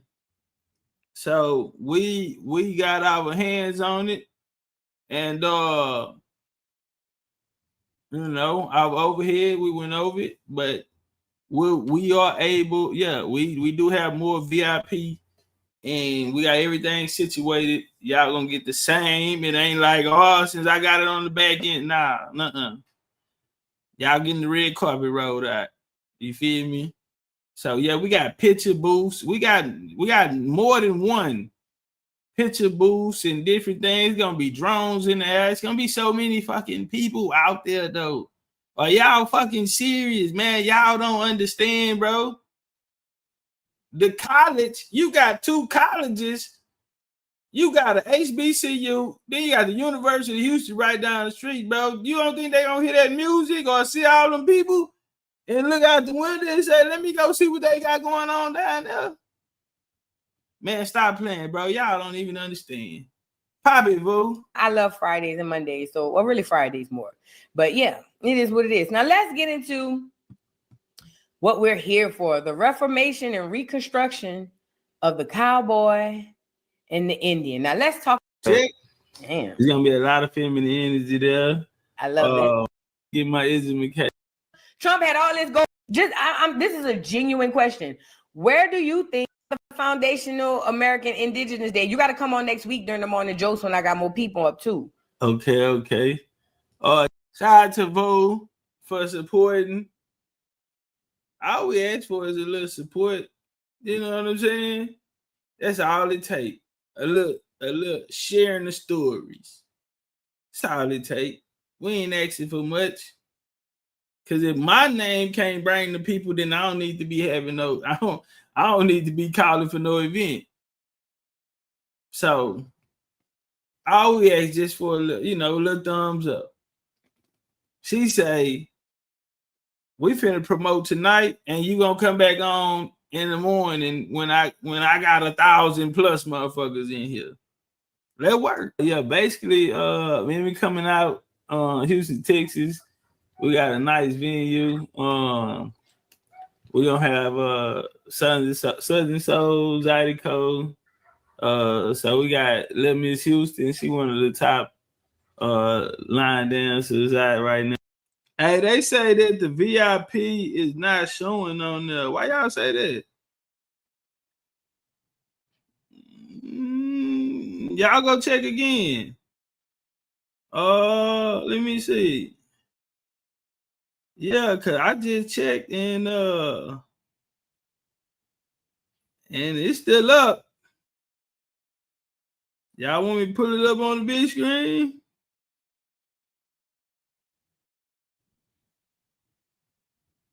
Yeah, I went straight to it. Nah, they up. It's the third. It's gonna be the third one. So when you first go on the site, you should see vendors. Then you have general admission ticket, and right under it, with the cowboy, it's a VIP ticket. So it'll be the third one. Just slide down 1, 2, 3, and that's the VIPs. Really just an all-inclusive. And if you smart, you gonna win if you buy the VIP, because after you pay for certain shit, you gonna be damn near at that number anyway. But see, you getting something back, like the bags that y'all getting for VIP. The motherfuckers that's making them will let you know. Yeah, nigga, that shit that was damn near $4,000. You know what I'm saying? But your bag just by itself can be from $150. We can sell the bags alone $150, $200. That's what you getting in it. She gonna be hosting and teaching, line dancing, Zydeco. We got some Southern Soul singers, Go DJ. We got other line dance groups. One of them got 40 girls in it. They don't even let niggas in. But damn, there's gonna be a lot of feminine energy there. I love that. We have workshops going on, genealogy 101, financial freedom, financial literacy, holistic healness. We have good food, it's Ace time. So, we got the etouffee out there. Boo, I'm still waiting on my etouffee. I told you I'm gonna cook for you, man. I ain't cooked in a long time. Well, no, I just cooked some soup last week, but I got you. Okay. Yeah, so but we're gonna party. So we also have workshops. We got openings for workshops too. If people want to do workshops, we're gonna have a panelist where Vu gonna speak. So shout out to the doors. Y'all want to come out, come get a picture with Ms. Vu. I think we got like 3 or 4 little camera joints. 1 360 joint too. But yeah, we're gonna have shout out to King Simon. And congratulations, 30 years. 30 years in this game. See, I'm a young old man. 30 years. King Simon, they already gave me gray hair. God damn, I bet I just got here and they give me gray hair. I don't know if I can do 30. I probably got a good 8 in me. I don't even know if I can do a 10-piece. Man, I'm getting out when I can get out. King Simon, I'm getting, once the job done, once I check my box, I'm gone. Fuck that. 30 years, I can't do it. The tents put up outside, we got 40 by 30s, 20 by 20s, 20 by 30 tents. We got tables and chairs outside, but then we got an auditorium inside that holds 400 people with a stage and a big screen. And that way y'all gonna see Vu at. She gonna be on stage, Joseph, what I'm saying, coming to pop it. But we're gonna have New Orleans in the building. We got Big Chief coming down to talk about the history of Mardi Gras Indians and just motorcycles. They wanted to do the horses, but that's gonna be too much maintenance, So we're gonna use the field for us, Yeah. And I got fans. You feel me? We popping fans. We doing what? Yeah, bring the fans back. Just say bring the fans back. For real. I think I told you, I tell people on my chat, we were summoning the ancestors with them boots and them fans. They just don't want to admit it. No, that's a fact. I love it. Yeah. So I got you one. Oh, thank you. Yeah, we're gonna do our big one though. That's on 11/22. So we have to do a portal. Hold on, one more thing. Oh, I love that. 11. So what you coming, Tracy? You ain't know Boo? Yeah, Boo in the building. What you mean, Boo on the? Hold on, let me do this, y'all. We finna get back to it. This the flyer. That go Boo right there. Yeah, what? Stop it. And then this how I did it. So y'all know she be talking, popping that shit, tough ass Boo. But she really a little baby. Yeah, watch her finna cry. 22. I didn't think about that. Yeah. Yeah, here go Boo Awards, y'all. Oh, look at me. That's nice. Man, Topcatz, you a whole like corporation over there. What is that? Yeah, we're gonna put it in the box too. So they didn't even have to carry it around. Oh man, I can't wait, man. Let me get on Fashion Over sale rack right quick. I can't wait. Hold on. We going up. Yeah. Let me get on the sale rack from Fashion Over right quick so I can be cute when I get my little awards and whatnot. Yeah, so it's gonna be a lot of people. Hey, King Simon, tell him what that 33 mean though. Tell him what that 33 mean, how important that 33 is. See that 11 super important. 22, Big Chief, Master Builder. King Simon said, I got the power to manifest anything that I can imagine. I manifested this fade. Yeah, let's work. But let them know what that 33 mean, OG. There we're gonna have cameras. We're gonna shoot a video to that we been here. I don't know if you heard. 33 is the master healer. That Christ consciousness. This 11/22 wasn't supposed to be the date that we were supposed to done this. The ancestors picked that day. All other days was booked. Only day was available, family, was 11/22. And shout out to Tree. We learned a long time ago that we are not in control. No matter how much planning and preparation we put in, or how much we feel like, okay, we're organizing and getting this together, it shows us how little power we really have. We're just the vehicles being used by the ancestors on the spiritual realm. So they chose the date. Stone Mountain. When me and Rich first started talking, we had a whole different date. The ancestors gave us a date. And it was supposed to rain. And when we got to the top, oh, it was the most beautiful thing you ever seen.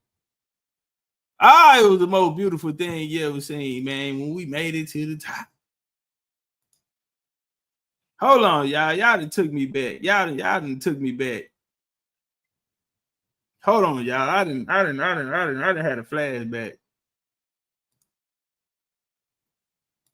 Time out. I done had a flashback.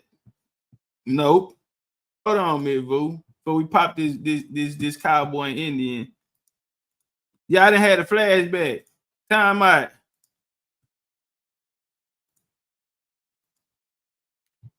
Let's all come together. Hey, screened at the top of your lungs for healing. I 10 out of 10 recommend. Brother Rich and family had us all come together at the base of Stone Mountain to climb up so that we could reclaim the true indigenous energy of that land. I was just grateful to be a part of it. What's up with you, King? King Simon was in full effect as always. My boy B. Dale was in the building. I got to meet him in the flesh. Red Pill was on full effect. And of course, Blue Pill was in full effect. It was a beautiful moment. Billy Carson even came through. And Dr. B. Sirius was in the building doing what he do. And so many, many more. Of course, you know, your boy climbed up to the top of the mountain. And then it was like this. Look at God. Look at God. Myself and Topcatz were just encouraging everybody to keep on climbing and we're welcoming them to the top of the mountain. It was a dope moment. Take a moment just to look at how beautiful it was as people got to the top and were meditating, chanting, etc. Just being in the vibe. The views though, whoo! As you can see here, man, it was truly amazing. A truly amazing moment. Sissy, you told me you was gonna climb to the top of that baby on your back, and I'm just letting the world see that you spoken into existence. You said it yesterday in front of Dr. King's crib with tears in your eyes. And I'm just here to capture the moment. There's no backbiting, backstabbing, talking about nobody. Hey, hold on, y'all. Y'all hear Chief in the back? Hey, this was a powerful moment.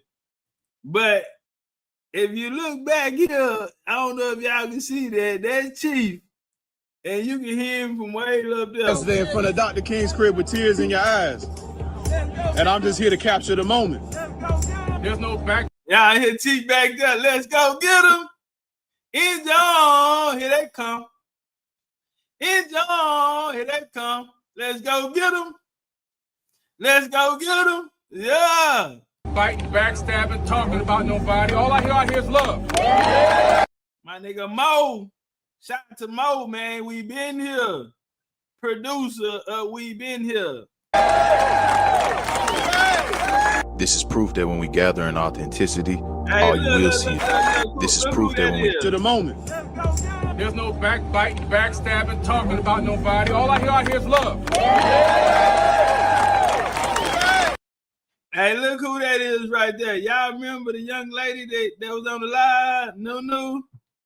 Yeah, that was New on the top of the mountain. This is proof that when we gather in authenticity, all you will. Don't say that's an African. That's a Yamasee Indian. I said, hey, I need some Indians over here. She say, you got a Yamasee right here. Turn up. We'll see is love, because internally, at our core, that's all we are, truly love. And it was truly love to see all of my crib with tears in your eyes. And I'm just here to capture the moment. There's no backbiting, backstabbing, talking about nobody. All I hear is love. This is proof that when we gather in authenticity, all you will see is love, because internally, at our core, that's all we are, truly love. And it was truly love to see all of my people gathered in this manner. And I cannot express how grateful I am to Brother Rich and the family for putting me in a position where I got to experience something so wonderful, so magical, and so beautiful. I'm forever grateful. I made it to the top, and then I was able to do this.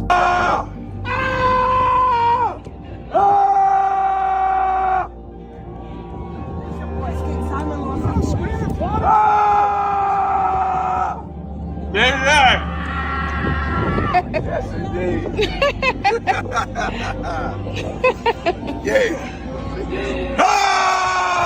Yeah. It was truly amazing for my mental health.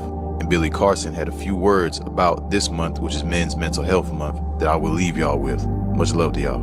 Peace. This is Men's Mental Health Month. I don't know if you knew that, right?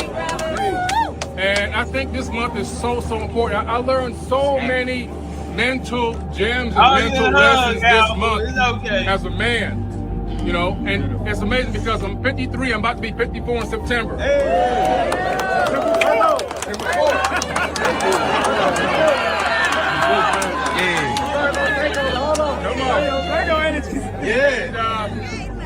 But it's amazing how you continue to learn if you Screen at the top.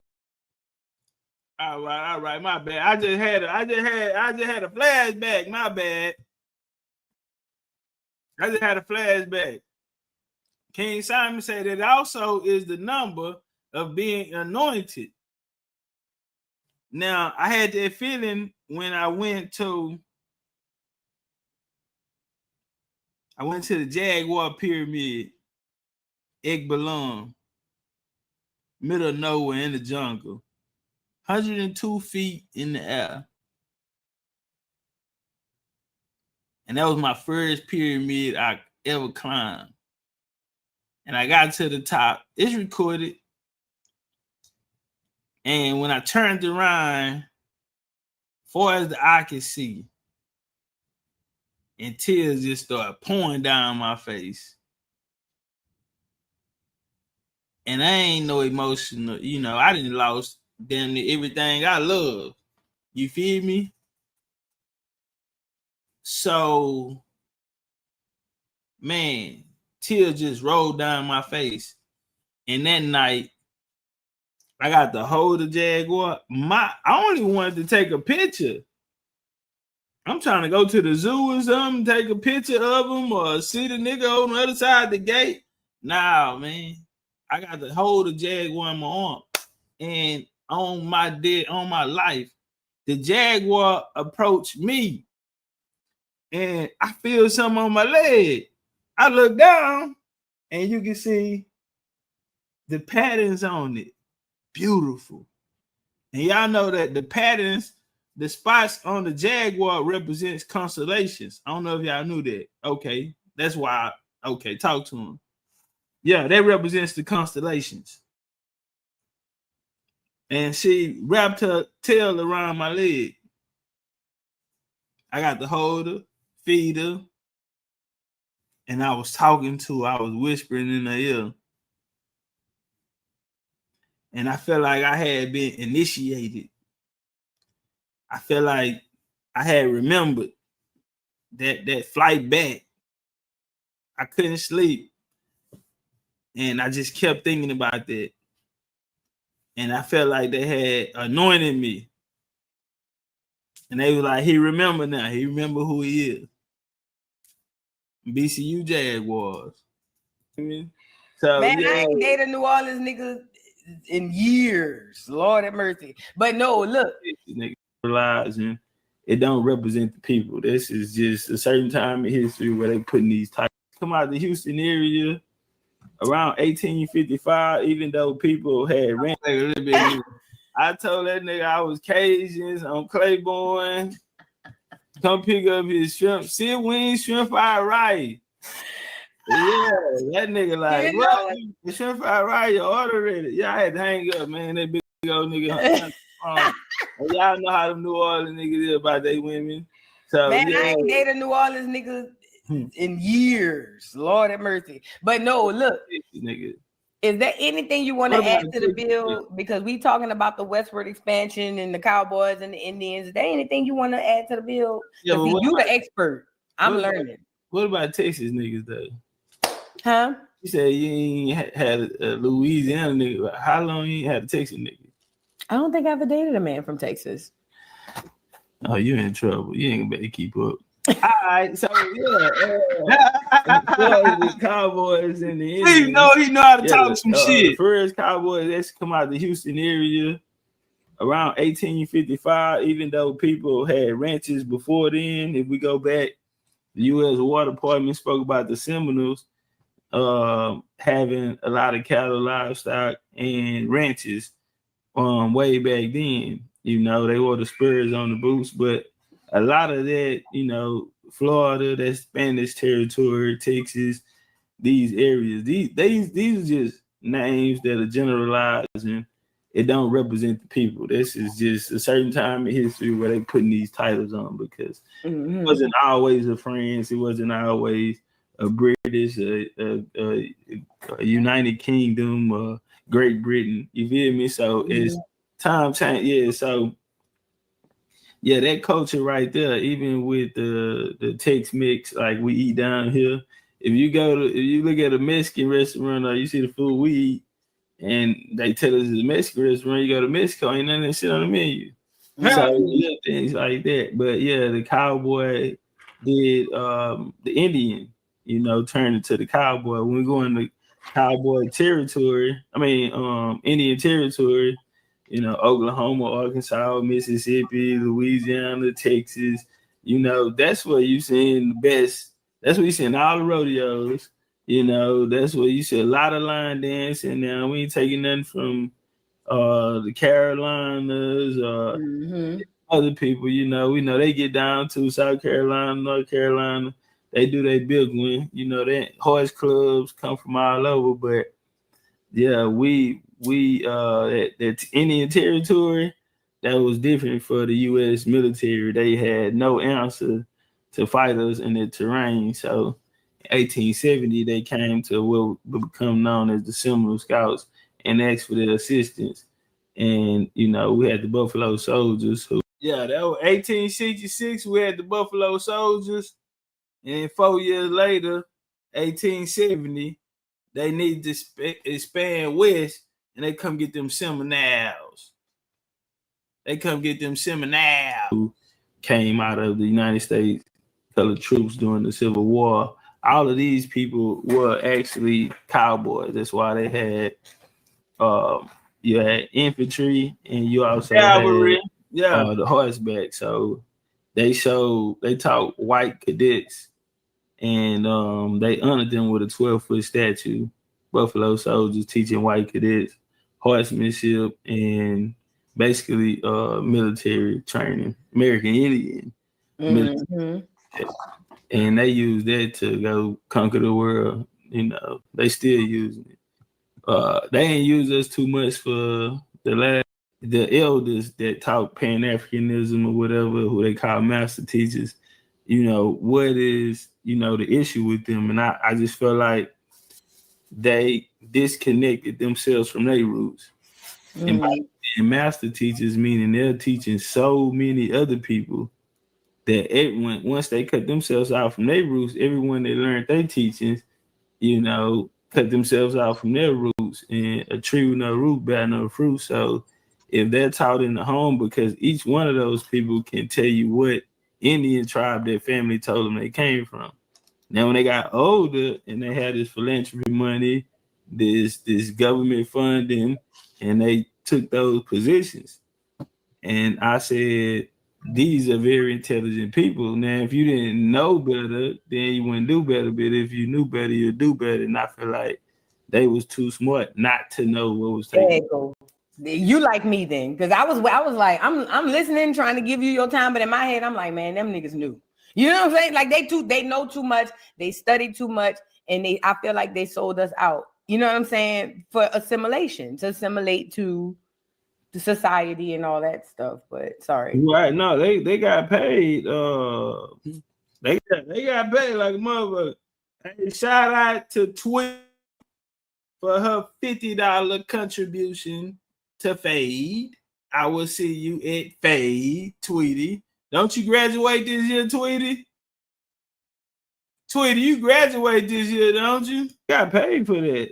Yeah. Like, it's this guy, he said when they were 19, the government had a project out. And the project was they had a project out where they gave away $20 million project, and they gave 19-year-old students leaving college. You know, back then college was free. So they gave them 19-year-old students $20,000, $60,000 grants to go back to their communities and basically indoctrinate them. You know, in these programs. Yeah, so a lot of that was so and the guy told the story, came back and said that it was blood money, because in the end, it was detrimental to the communities. Now they got their money, they just spun it, and now they turn around, they defund African studies, African American studies, and different things like this, because that was a project. And that project is over. Now people are self-governed, and people coming up with trying to find new identities. You see, and not to wish nothing on nobody, but Jesse Jackson, he in the hospital. He about to kick the bucket. And all of these people that had something. He's a Cherokee Indian. Yep. Yeah. Card carrying. Turn up, Tweety. She said all the benefits. He did say black is baseless, and that's what he wanted. That was his pitch to get African American in. So yeah, but he about to kick the bucket. So we seeing a new generation coming, a new wave of thinkers. It is a lot of other people creating new terms, no disrespect, LBA, Solon, and all of that shit. But I'm saying we need to be who we are, because we never seen nobody fly none of them flags in the war. None of these wars we talked about, ain't nobody died for. These are civil rights. Turn the other cheek, let a white hands on your mama. sick dogs and no retaliation like that. We not on that peaceful protest, no justice, no peace shit. Like, it's a new era coming in, and it's people like Vu, that's gonna help with their matriarch, and these gonna be the boys of the new school, and we not with that shit them niggas on. And I'm glad a lot of them getting to see the transition before they transition. They see the shit that they put down, is all of this shit is falling apart. You know what I'm saying? And before they kick the bucket, I'm glad they get to see that that they didn't win.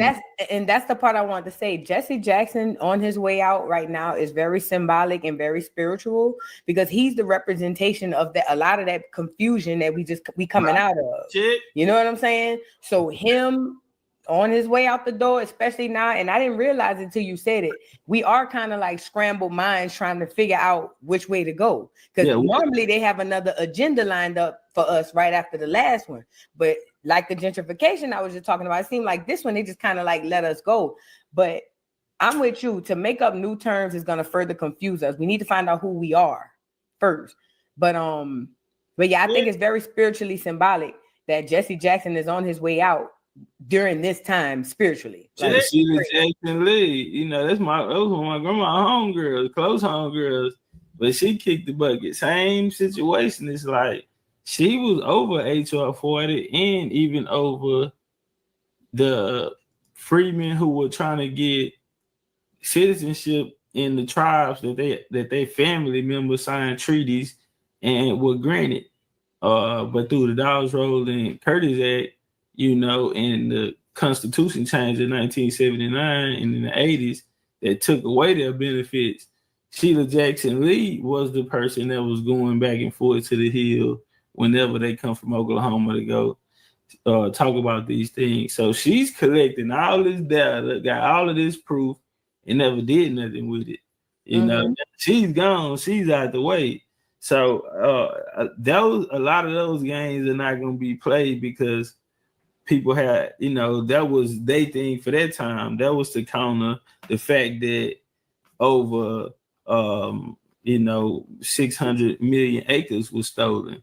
He said 600. 1889, because the black farmers 600. It was more than that shit. They took 600 just from the Choctaw alone. Hello, somebody. They took 600. Go watch that lecture, The Making of the Choctaw. They took 600 systematically.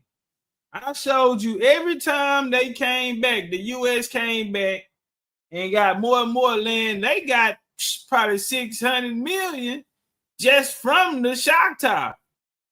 Protested about that. And in 1989, she came with HR 40 to, study reparations.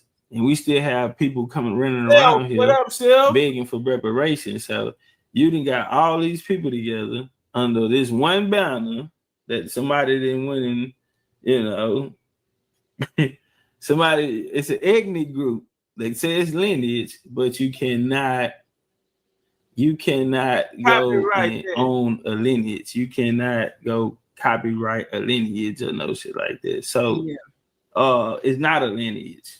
It's some shit a nigga made up. We're gonna keep it real. Yeah, it definitely is. And they use the culture, the Indian culture, American culture, and tied in with Africa or these other things that we seen have fell to the wayside. If that's the line they standing on, I respect it. But if y'all gonna use our talking points and our culture and put a new name on it, why not just go back to our name? Because now if you coming in the house talking about you FBA and your mama, Thanksgiving coming up, y'all go in the house at Thanksgiving, sit down and ask everybody, do they know about FBA? You the only nigga in the house that's in here talking like that. The family don't even know nothing about this. Shit on the internet. And so, but if you go in there and talk about what they taught you while you were young, granny had Indian and grandpa this and that, and then it's a different conversation. But if you're trying to teach your parents, people that you come from, who they are when you come from there, So yeah, it's different, you know what I mean? But I see the question, Ms. Lola say, was Billy the Kid indigenous? Billy the Kid actually was a fictional character that they later brought out. The real Billy the Kid, his name was Cherokee Bill. And yes, he was indigenous. He was born in Texas, Fort Concho. His dad was a Buffalo Soldier. Now they try to tell you history white, but ain't no white Buffalo Soldiers. And then his mother was a Cherokee Indian, and he was one of the baddest ones in the West. I got a little clip, boo, if you don't mind. Yeah, play it. Just like today. So this for Ms. Lola. Hey. And hopefully you can get some out of this. This is about maybe 8 minutes. Collaborative effort to present more information concerning this matter, I asked Texas' very own Chief Topcatz to join me in presenting their background stories I love to this you. clip. Naturalization, Oklahoma, who took notice? Colonel Zach Miller.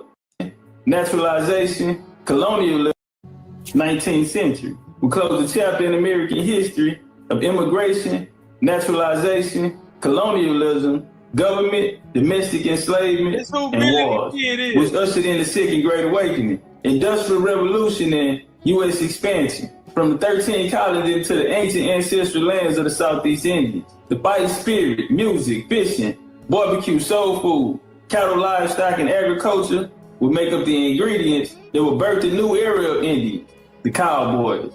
From 1811 Creek Civil Wars through the Seminole Wars that were leading to the 1829 Gold Rush of Georgia that were leading to the 1830 Indian Removal Act, resulting in the displacement of the Southeast Indian tribes. The U.S. would establish themselves in the West through military force and Indian scouts, attracted by their knowledge of the land, map making, scouting, building, interpreting. These would all serve purpose across the Mississippi and what would become known as Indian Territory, aka the Wild Wild West.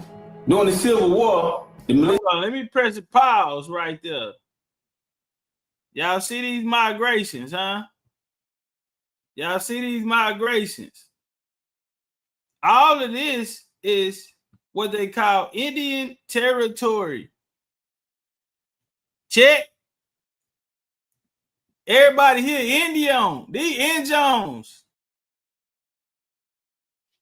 When you hear the term Wild Wild West, that means ain't no law in the land. Ain't no U.S., ain't no union. You get out here, you dealing with a whole different governmental body. And all of these people had to respect them. Even when they felt like the chiefs would be called to Alabama. Check. They'll be called to Georgia. You going to Alabama, you gonna meet us at Sheeha. You gonna meet us at Moundsville, Alabama. Check. You get over here, Indian Territory, Louisiana, Mississippi, Arkansas, Texas. You make it to Texas, that's Mama Freedom. Kentucky, North Carolina, South Carolina, Georgia, Virginia, all of that. Those are Indian, but when you get down here, you are in Indian Territory. And we see the migrations, right? Where everybody ended up at. 1862 would create the USCT, United States Colored Troops. After the war, the military would close the program. And on July the 28th, 1866, the Army Reorganization Act passed. 6 units, 2 cavalry, 4 infantry regiments will form the legendary Buffalo Soldiers. Buffalo Soldiers. Hold on, we got a support alert, support alert. Shout out to Vontae for his contribution to Fade. Shout out to Keeper for Hundun. Her contribution to Fade. She dropped $1, $100 bill in there. Keeper, you coming down? You coming to the party? The 10th Cavalry was stationed in the largest military base in Texas, Fort Concho. Racial tensions were at an all-time high in America, and there was no exception to Texas. A heated altercation breaks out in town between the Ku Klux Klan and the Buffalo Soldiers. Gunfire was exchanged, and when the smoke cleared, understanding his fate, the first sergeant, Buffalo Soldier, Civil War veteran, George Goldsby, a.k.a. William Scott, vanished, leaving behind an indigenous wife of Cherokee heritage, Mrs. Ellen Lynch, and their son, Crawford Goldsby, a.k.a. Cherokee Bill, born February the 8th, 1876, at Fort Concho in San Angelo, Texas, arguably the most famous Indian outlaw in the cowboy era. Handsome, ambitious, charismatic, latest man with one of the quickest hands in the West. Raised in the ways of Cherokee warriors and Buffalo Soldier military genius, he was a superb shot from a distance and by horseback. His outlaw lifestyle was crossing paths with a Cherokee Indian who served as an ex. Hey, my bad, y'all, but shout out to Hakeem. Hakeem say that nigga mama was beautiful, man. Hey, you better be lucky that nigga ain't here. Say Hakeem, boy, we might have to jump that nigga. It's gonna take all of us. Yeah, man, that crazy ass nigga, man, King Von ass nigga. Nah, boy, you lucky you say that shit. Boy, we all finna have to go. This nigga that got us in some shit. And this nigga, he's a Texas nigga. Man, you got us in some shit. Man, with who? Man, Hakeem and fell out. With who? With Bill. What Bill? Cherokee Bill. You lying to me? Shit, man, we gotta go jump this nigga, man. Woo, this nigga here cold on horseback. He fast his hand in the West, and he want all of the smoke. U.S. Marshal Scout. And he ain't nothing but 20. He a YN. We gonna have to take this young nigga down. William Tuttle, a.k.a. the Cherokee Kid, Bill Cook, leader of the notorious Cook gang. He and his brother Jim, Skeeter, Jess Snyder, William Ferris, Curtis Dason, Elmer Lucas, a.k.a. Chicken, Jim French, George Sanders, Lon Gordon, Henry Munson, Sam McWilliams, a.k.a. Verdigris Kid, and Cherokee Bill. Hey, the homie say, hey, he ain't doing no fighting. Major say, he ain't doing no fighting. He about that bang bang. Oh yeah, he quick with the gun. He ain't doing no fighting, none of that. He quick with the gun. Crimes to bank and train robberies. Watch this here. This him. Watch this here. Trigger happy. We lead lawmen and scouts on their trails.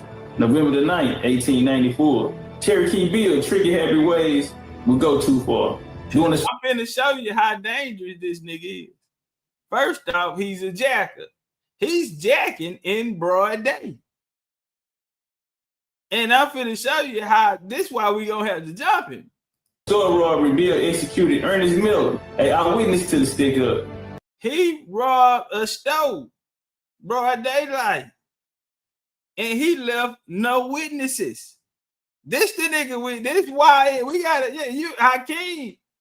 You should have waited till we got back when we were home, nigga, and said that shit. Now we got a problem with this nigga Bill. And he coming. He ain't trying, that nigga coming. He gonna get in and nigga, he see with a Jaguar on him until he get to you. Yeah, he coming. That nigga robbed the stove, barefaced, broad daylight, and unalive all of the witnesses. This is who we dealing with. With hired Indian scouts and trackers, Cherokee criminal ways, popularity, and love from the community will keep him elusive. Laying low with family and female friends, his luck will come to an end. He was sentenced to be hanged by Judge Parker, March 17, 1896. At the age of 20, Bill approached the gallows. What a good day to die. Through the raging crowd, he spotted his mother. You ought to not be here. And his Cherokee mother replied, I go wherever you go. At 2:13 p.m., he dropped through the gallows. Crawford Goldsby, a.k.a. Cherokee Bill, Cherokee Cowboy, legend of the Wild Wild West.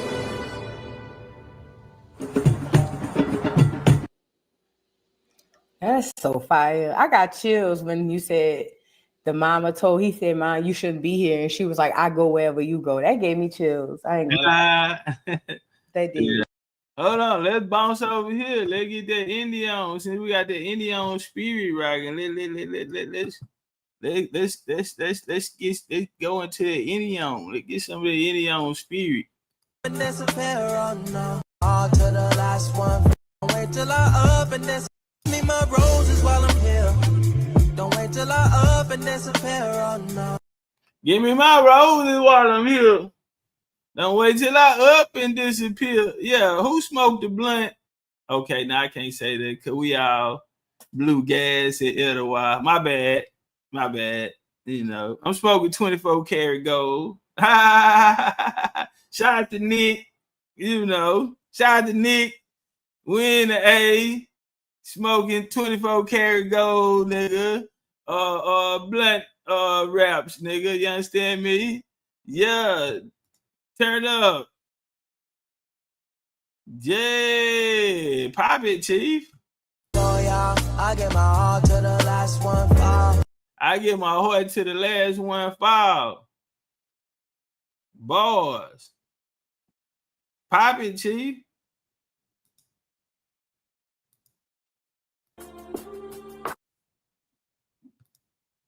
Give me my roses while I'm here. Hey, don't wait till I up and disappear. Nah. Ahead of my time, yeah, it's clear. Nigga said ahead of my time. Boy, I done been all over this world, boy. I done been some places. Boy, you see me standing on top of the world right there. Y'all know where I'm at? On top of the world. On top of the world. Go get him, Chief. Let's go get him. Let's go get him. Part of history that's missing in the so-called Reconstruction era. Blk Cowboys. I always thought when I was growing up, I didn't know anybody but the Long Range and Roy Rogers. And kids now are beginning to know the history.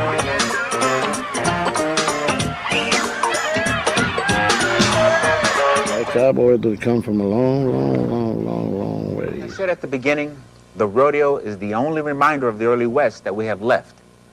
And parts of the rodeo were invented by the Blk Cowboys. I always wanted a rodeo arena of my own. And I worked, and then after I got the rodeo arena, I said, well, I need the rodeo stock. I bought the rodeo stock. And I take it in and take them out to different places and rent them out. Sure, you know, they'd have a show. So that was my way of life. Huh? Yeah, hold on. We got a support alert. Shout out to Redskin Joe. OG Joe 47. And this about his fourth or fifth time putting in the game. Yeah, I got you. I got something for you. OG. So you can hang on the wall. Cause out of all the people deserving, you know what I'm saying, these awards, we got certain ones that are larger. I think you need the largest one for being one of the largest contributors to this. You know what I'm saying? With a 50 ball in there.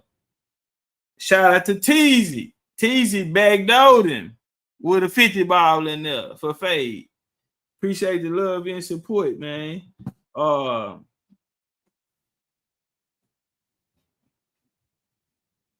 I can't say y'all don't know. Y'all don't know.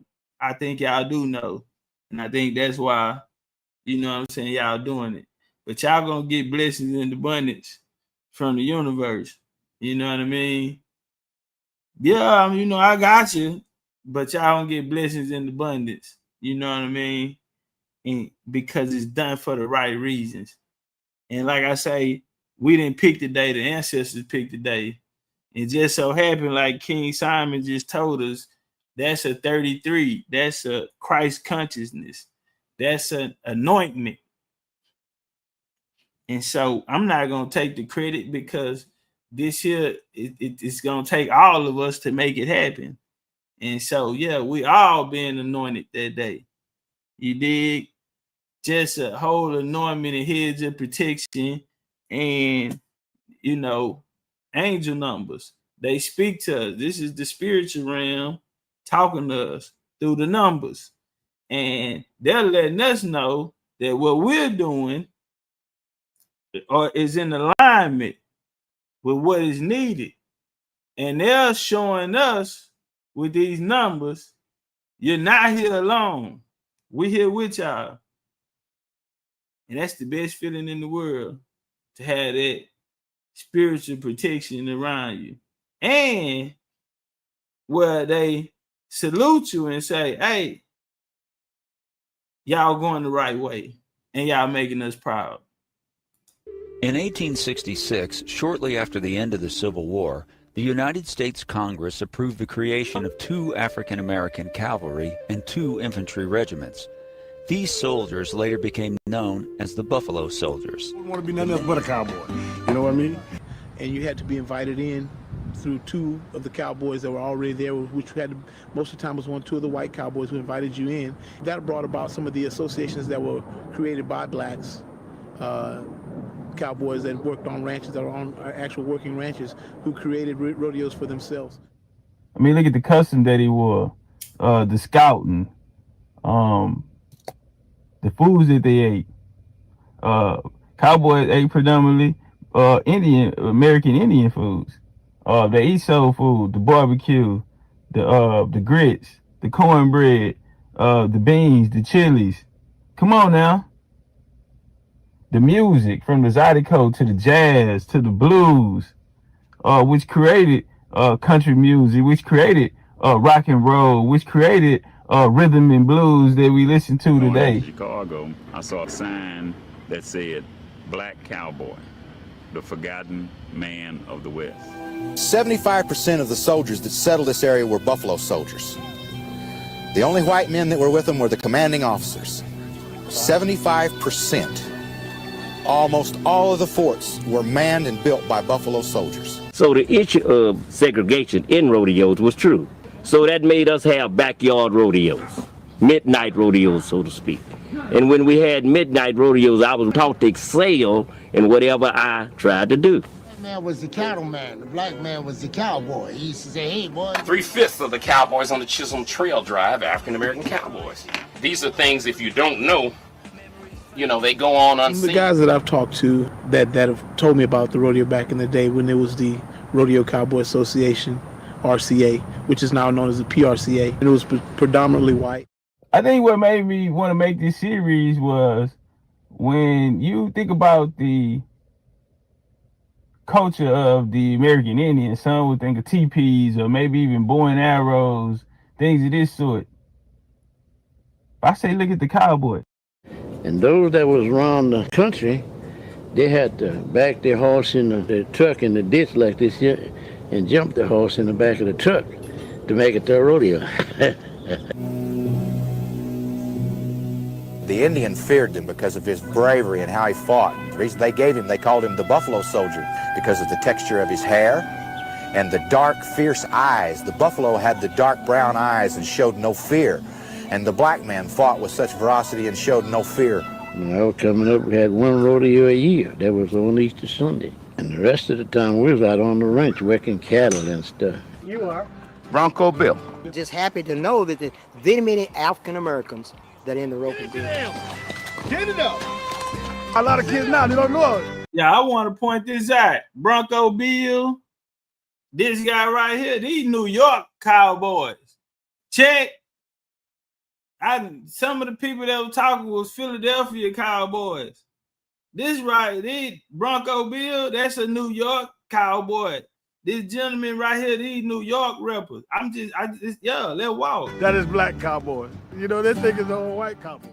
Black Cowboys built the West.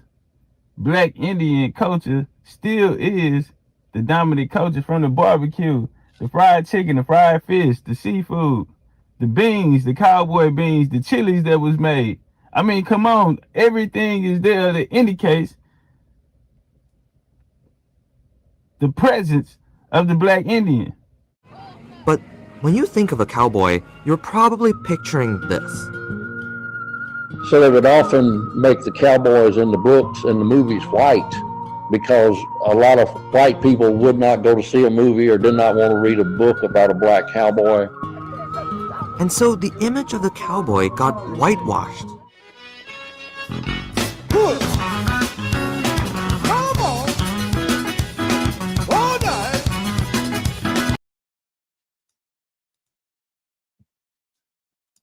Hey, this Houston, Texas. This right here, this Houston, Texas. See, I wanted to pay her for promo too, man. I never got around to it. I wanted to reach out to her and pay her for promo. I did promo with her back in the game. A lot of y'all probably know her mama. They from Fifth Ward, Cash Stacks. That's her mama.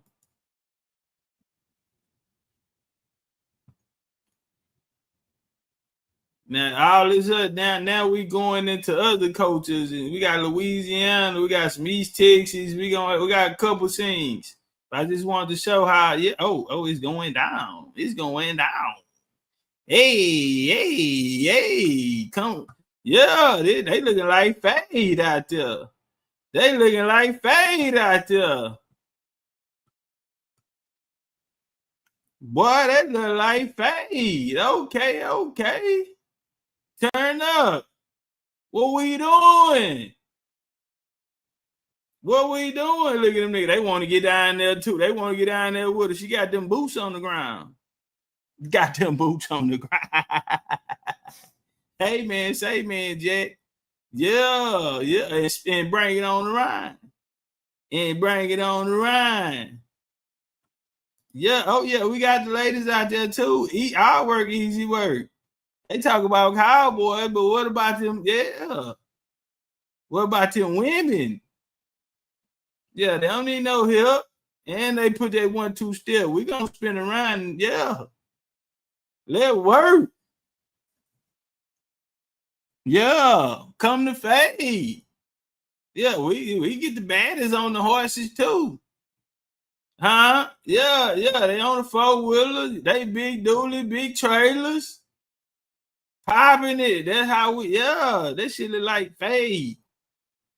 This, and this how we living. Them probably Mississippi niggas right there. Yeah, them Mississippi niggas.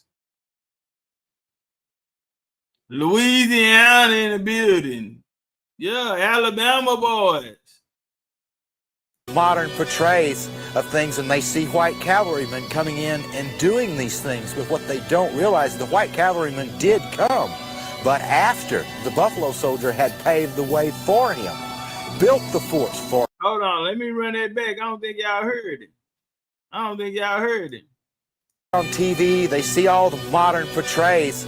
He said they see on TV, they see the modern portrays of things, and they see white cavalrymen coming in and doing these things. But what they don't realize, the white cavalrymen did come, but after the the white boys, they came, but they came after what? Buffalo Soldier had paved the way for him. Okay. Built the forts for him, built the houses, made the bridges, did the roads, did the work.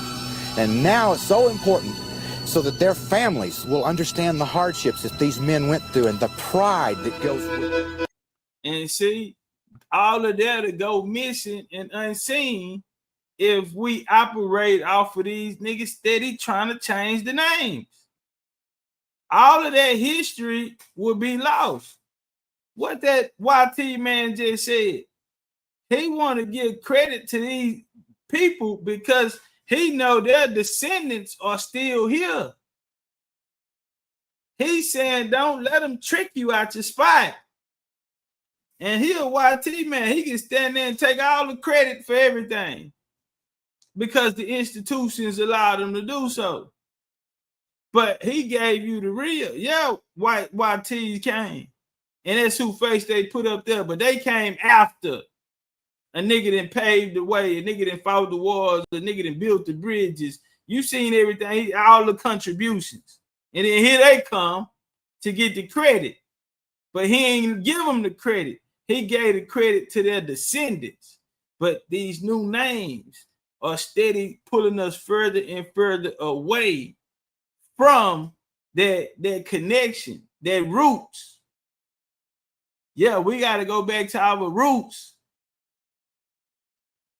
And it's fucked up when a white boy got to tell you, when you got a nigga that's supposed to have your best interest at heart, and you niggas listen to their every word as if they did have your best interest at heart, but really they're pulling you further and further away from who you really are.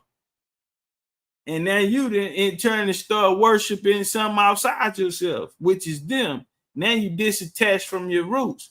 And a tree with no roots bear no fruits. So when we look at the state of the misclassified American Indians or indigenous people in this country today, we see the state that they're in. But they made it there because they have been pulled from their roots. And they are bearing no fruit. So anything that come after them is meaningless. That shit is GMO. You can't even, that shit ain't got no seeds in it. You supposed to be able to eat and then put the seeds back in the ground, put the seeds in the ground. It's gonna give you the nutrients and all of the food and all the nutrients shit your body need. And then there's gonna be seeds that come with it that you put back into the ground. But niggas, these trees bear no fruit. It's GMO now because you have pulled it away from its original form. So it's impossible. It's impossible for it to perform at its full potential. It's impossible. It's detrimental. We know the GMO food is doing what? Slowly unaliving us. And so these people that's bringing these new identity and new ways and bringing us further and further away and keeping a nigga these fruits that are bearing, these trees that are connected to nothing. They're connected to nothing. And so it's impossible for the offspring to be successful when it is not in its proper position, anything. So you have to attach it back, take it back to its roots. And that's why I came to kill all the doctrines and send everybody back home so you can attach to your roots. And what you do after that, that's on you. But I'm finna get all these doctrines out the block. And you gotta go back home. And you gotta look yourself in the mirror and you figure out which side you on. Black folks love country too. Actually, we started the country. We were country before country was cool. Yeah. Used to spend my nights out in a barroom. Little way on love, I know. But then you came and rescued me when reaching for the bottle. And brought me back from being too far gone. Or as smooth as Tennessee whiskey. Your it's wine. You're as warm as a glass of brandy. And honey, I stays on love all the time. Yeah, and I stay on your love all the time. Watch this here. Watch this here.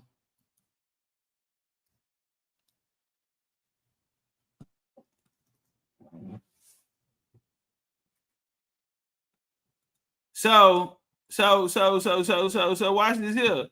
So y'all remember this guy right here, huh? Y'all remember this guy right here, huh? Huh? Y'all remember this guy? Well, guess what? He's gonna be at Fade. He's gonna be at Fade. Check.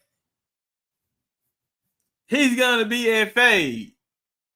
Can he pop it? Y'all got a second, right quick, if he pop it. It's been a long time coming, and I know a change gonna come. Dang it, God damn it. Oh, on the sky. It's been a long time coming, and I know a change gonna come. Dang it, God damn it. Oh, yes, he will. All right, 1, 2. I was born.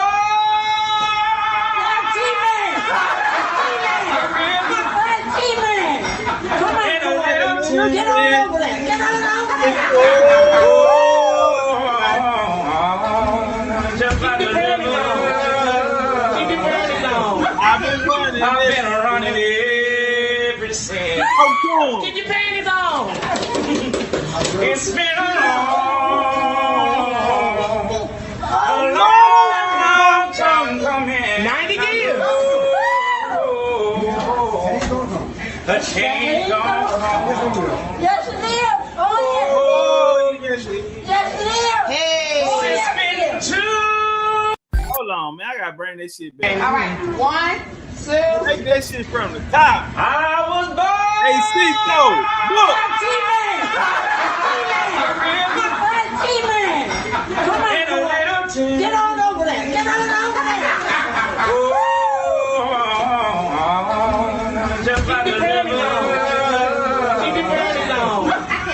I've been running ever since. Keep your panties on. It's been a long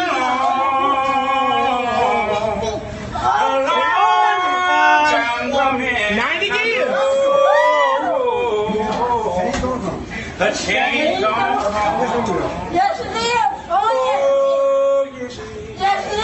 Hey. Oh, It's yes, been it is. too hard to live it, Yes, sir. and I'm afraid to die. Y'all don't know what's up there beyond the sky. It's been a long time coming. I know the change gonna come. Oh, yes, you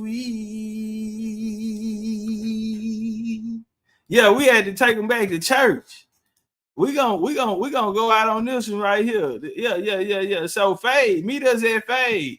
The new flyers coming out. We gotta put the new flyers out. You understand me? Cause we got new talent.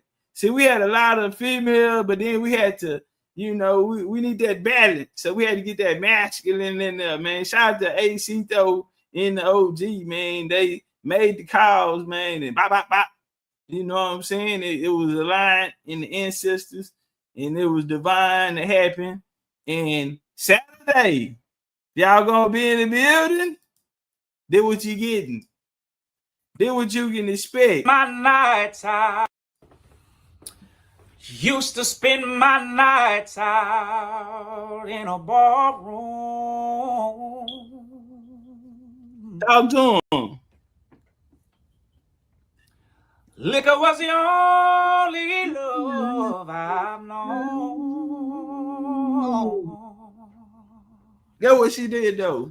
But you rescued me from reaching for the bottom. And did what? And brought me back. Brought you back well. From being too far gone. Get what I gotta say. You're as smooth. Gotta get an amen. As Tennessee whiskey. You're as sweet as strawberry wine. That's what I know. You're as warm as a glass of brandy. And get what, baby girl? Honey, I stay strong on your love all the time. Somebody said run it back. I'm gonna do. Hey, I mean, goddamn it, it was so nice. You got to do it twice. T Dash, the real T Dash, R&B soul singer, Houston, Texas, 3rd Ward, East Texas nigga to the trade. Yeah, and he gonna be at Fade Day, and he say throw them panties on the stack. He trying to see how many panties he can collect. Yeah, I told that nigga bring a bag. He said paper or plastic. I say, nigga, you might need paper. Boy, ain't gonna be a lot of panties in that bag. Used to spend my nights out in a ballroom.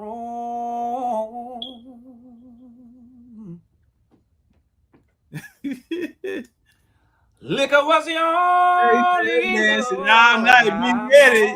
I better learn some line dancing by Saturday. But you rescued me from reaching for the bottom and brought me back from being too far gone. Yeah, what I know. You're as smooth as Tennessee whiskey. Yeah, what I know. You're as sweet as strawberry wine. Yeah, what I know. You're as warm as a glass of brandy. Yeah, what, honey? Honey, I stay strong on your love all the time. Man, meet us at Face. Stop playing with me, man. Stop playing with me, man. Stop playing with me, man. What Nunu say? Wake that game up. What Nunu say? Wake that game up. Keeper say that's her shit right there. Mother Dragon, why you laughing? What we do, mama? What happened? C said he ready for some. C said he ready for some dominoes and spades. Now you know them dominoes and spades. We say, fam, we've been doing this shit for a short amount of time. This our number 19 trip, and every trip we had spades and dominoes. So we trying to see who got something on that table. Come, yeah. 10 to get in. Yeah, we got some on. Who got some on that domino table? Yeah, 10 to get in. Type shit. 10 to get in. He said, man, boy, you talking that talk now. He said, you made me want to listen to that song now. Yeah, his name is The Real T Dash. If y'all coming down to Fade, y'all will see him at Fade. We want to shout out to Miss Asia NY. I guess, that Prez. Shout out to Miss Prez with the contribution, $55 into the Fade Foundation. Man, appreciate y'all pouring all y'all love into it. You understand me? And hey, we on our way, man. We on our way. Fade this weekend, man. Pull up. We still looking for vendors. And every contribution matters. And I mean, it's all going into it. We ain't pocketing nothing. That ain't how we want it. If we gonna get it, that ain't how we want it. Everything put in it, we gonna put it in there. And you gonna see that when you get there. You did? Yeah. And it's a lot of people behind the scenes been working and working and working. You know what I'm saying? So we can get the best. You know what I'm saying? Because we deserve the best, because we are the best. Hey, bring it on in. We're going to come in. Family on me, family on 3. 1, 2, 3, family. As long as we got each other, y'all already know. We don't need nobody else. And that's what we showing, and we steady showing, and we growing. It might be slow, but nigga, the turtle win the race. You did? We got the long way. Because in the end, we're going to have the greatest testimony. You feel me? So we don't want it easy. Yeah. What we do in this lifetime, we'll go in eternity. When we gone, we're going to lay down, make sure there's a foundation for generations, not just the next generations, but for another 1,000 years. We are the niggas, we are the paradigm shifters. We are the people that made the covenant to come back in this time to do what we doing. And we on top. And Saturday, we finna show them what we all about. Come catch a fade. We in the H with a paint sweet as tangerine. Hey, man, I love y'all. That's my time. I like that Honduran cigar, the spirits rise. Smoke curling like ancestors whispering in the skies. Dr. Sebi in my left ear saying heal from inside. This ain't no new land, we the ones they try to deny. Before Columbus ever dreamed the ship to steer, we was building mountains, doing rituals with no fear. From Yucatan to Galveston, New Orleans near. That's a triangle of soul, but the map been clear. Second lines ain't parades, that's ancestral rights. Tambourines and feathers under full moonlight. We ain't immigrants now, we the original mind. Built pyramids and bone flutes before Rome. Yeah, what I know. Topcatz said it loud, stop begging for permission. Our culture ain't missing, it's just deep in tradition. We ain't African cause they told us we remember the mission. The land speaks Creole, soul food and intuition. We been here through the blood and the drum, through the elders, the chants and the gifts of the sun. Smoke rise from the leaf, yeah, we talk to the sky and the ancestors' rhythm, we never die. We been here, oh yeah, we been here. Let's go. Way before they wrote their lives, we still live. It's our home, not a place we disappear. Jaheim singing truth through the pain and the tears. Granny sat me down, roll something slow. Said when you puff, give thanks, let the cosmos know. I inhale the jungle, exhale the flow. Spitting stories that the textbook still scared to show. Cigar lit like a torch from ancient rites. Aromas like prayers to the Orishas at night. New Orleans ain't a torch tale, it's black divine. Where the jazz horns been time and the spirits align. Forget Columbus, we was dancing in stars. Trading turquoise, dripping culture in bars. Yeah, what? Drums talking codes, spirits moving cars, look close. The past ain't gone, it's just behind these stars. From Congo Square to Trammy porches, we built this land, no need for endorsements. The Mardi Gras beads ain't just for decor. That's soul armor, homie, we was gods before war. We been here through the blood and the drum, through the elders, the chants and the kiss of the... Hold on, family. The homie say, shout out to C. He said, that's why I met you, Topcatz. I knew you were special when I seen you give a baby $20 for climbing to the top of Stone Mountain. Yeah, man, I passed out a few $20 bills that day to the next generation. Yeah. And they probably remember that forever, you know, little shit like that. And none of it is intentional, you know. Shit, you know, I didn't know, you know, it just happened, you know. That's just who I am. I don't know. But run that shit back. I like that Honduran cigar, the spirits rise. Smoke curling like ancestors whispering in the skies. Dr. Sebi in my left ear saying heal from inside. This ain't no new land, we the ones they try to deny. Before Columbus ever dreamed the ship to steer, we was building mountains, doing rituals with no fear. From Yucatan to Galveston, New Orleans near. That's a triangle of soul, boy, the map been clear. Second lines ain't parades, that's ancestral rights. rights. Tambourines and feathers under full moonlight. We ain't immigrants now, we the original mind. Built pyramids and bone flutes before Rome took flight. Topcatz said it loud, stop begging for permission. Our culture ain't missing, it's just deep in tradition. We ain't African cause they told us we remember the mission. The land speaks. Oh, damn, my bad. I was going to say it's on the screen. All right, this is on the screen now. Who's the homie? Doug. Oh, that's Doug. J Doug. Yeah, it's right there on the screen, family. Now we got to run it back. Doug then fucked out. Now we got to run it back. I think you did that shit on purpose.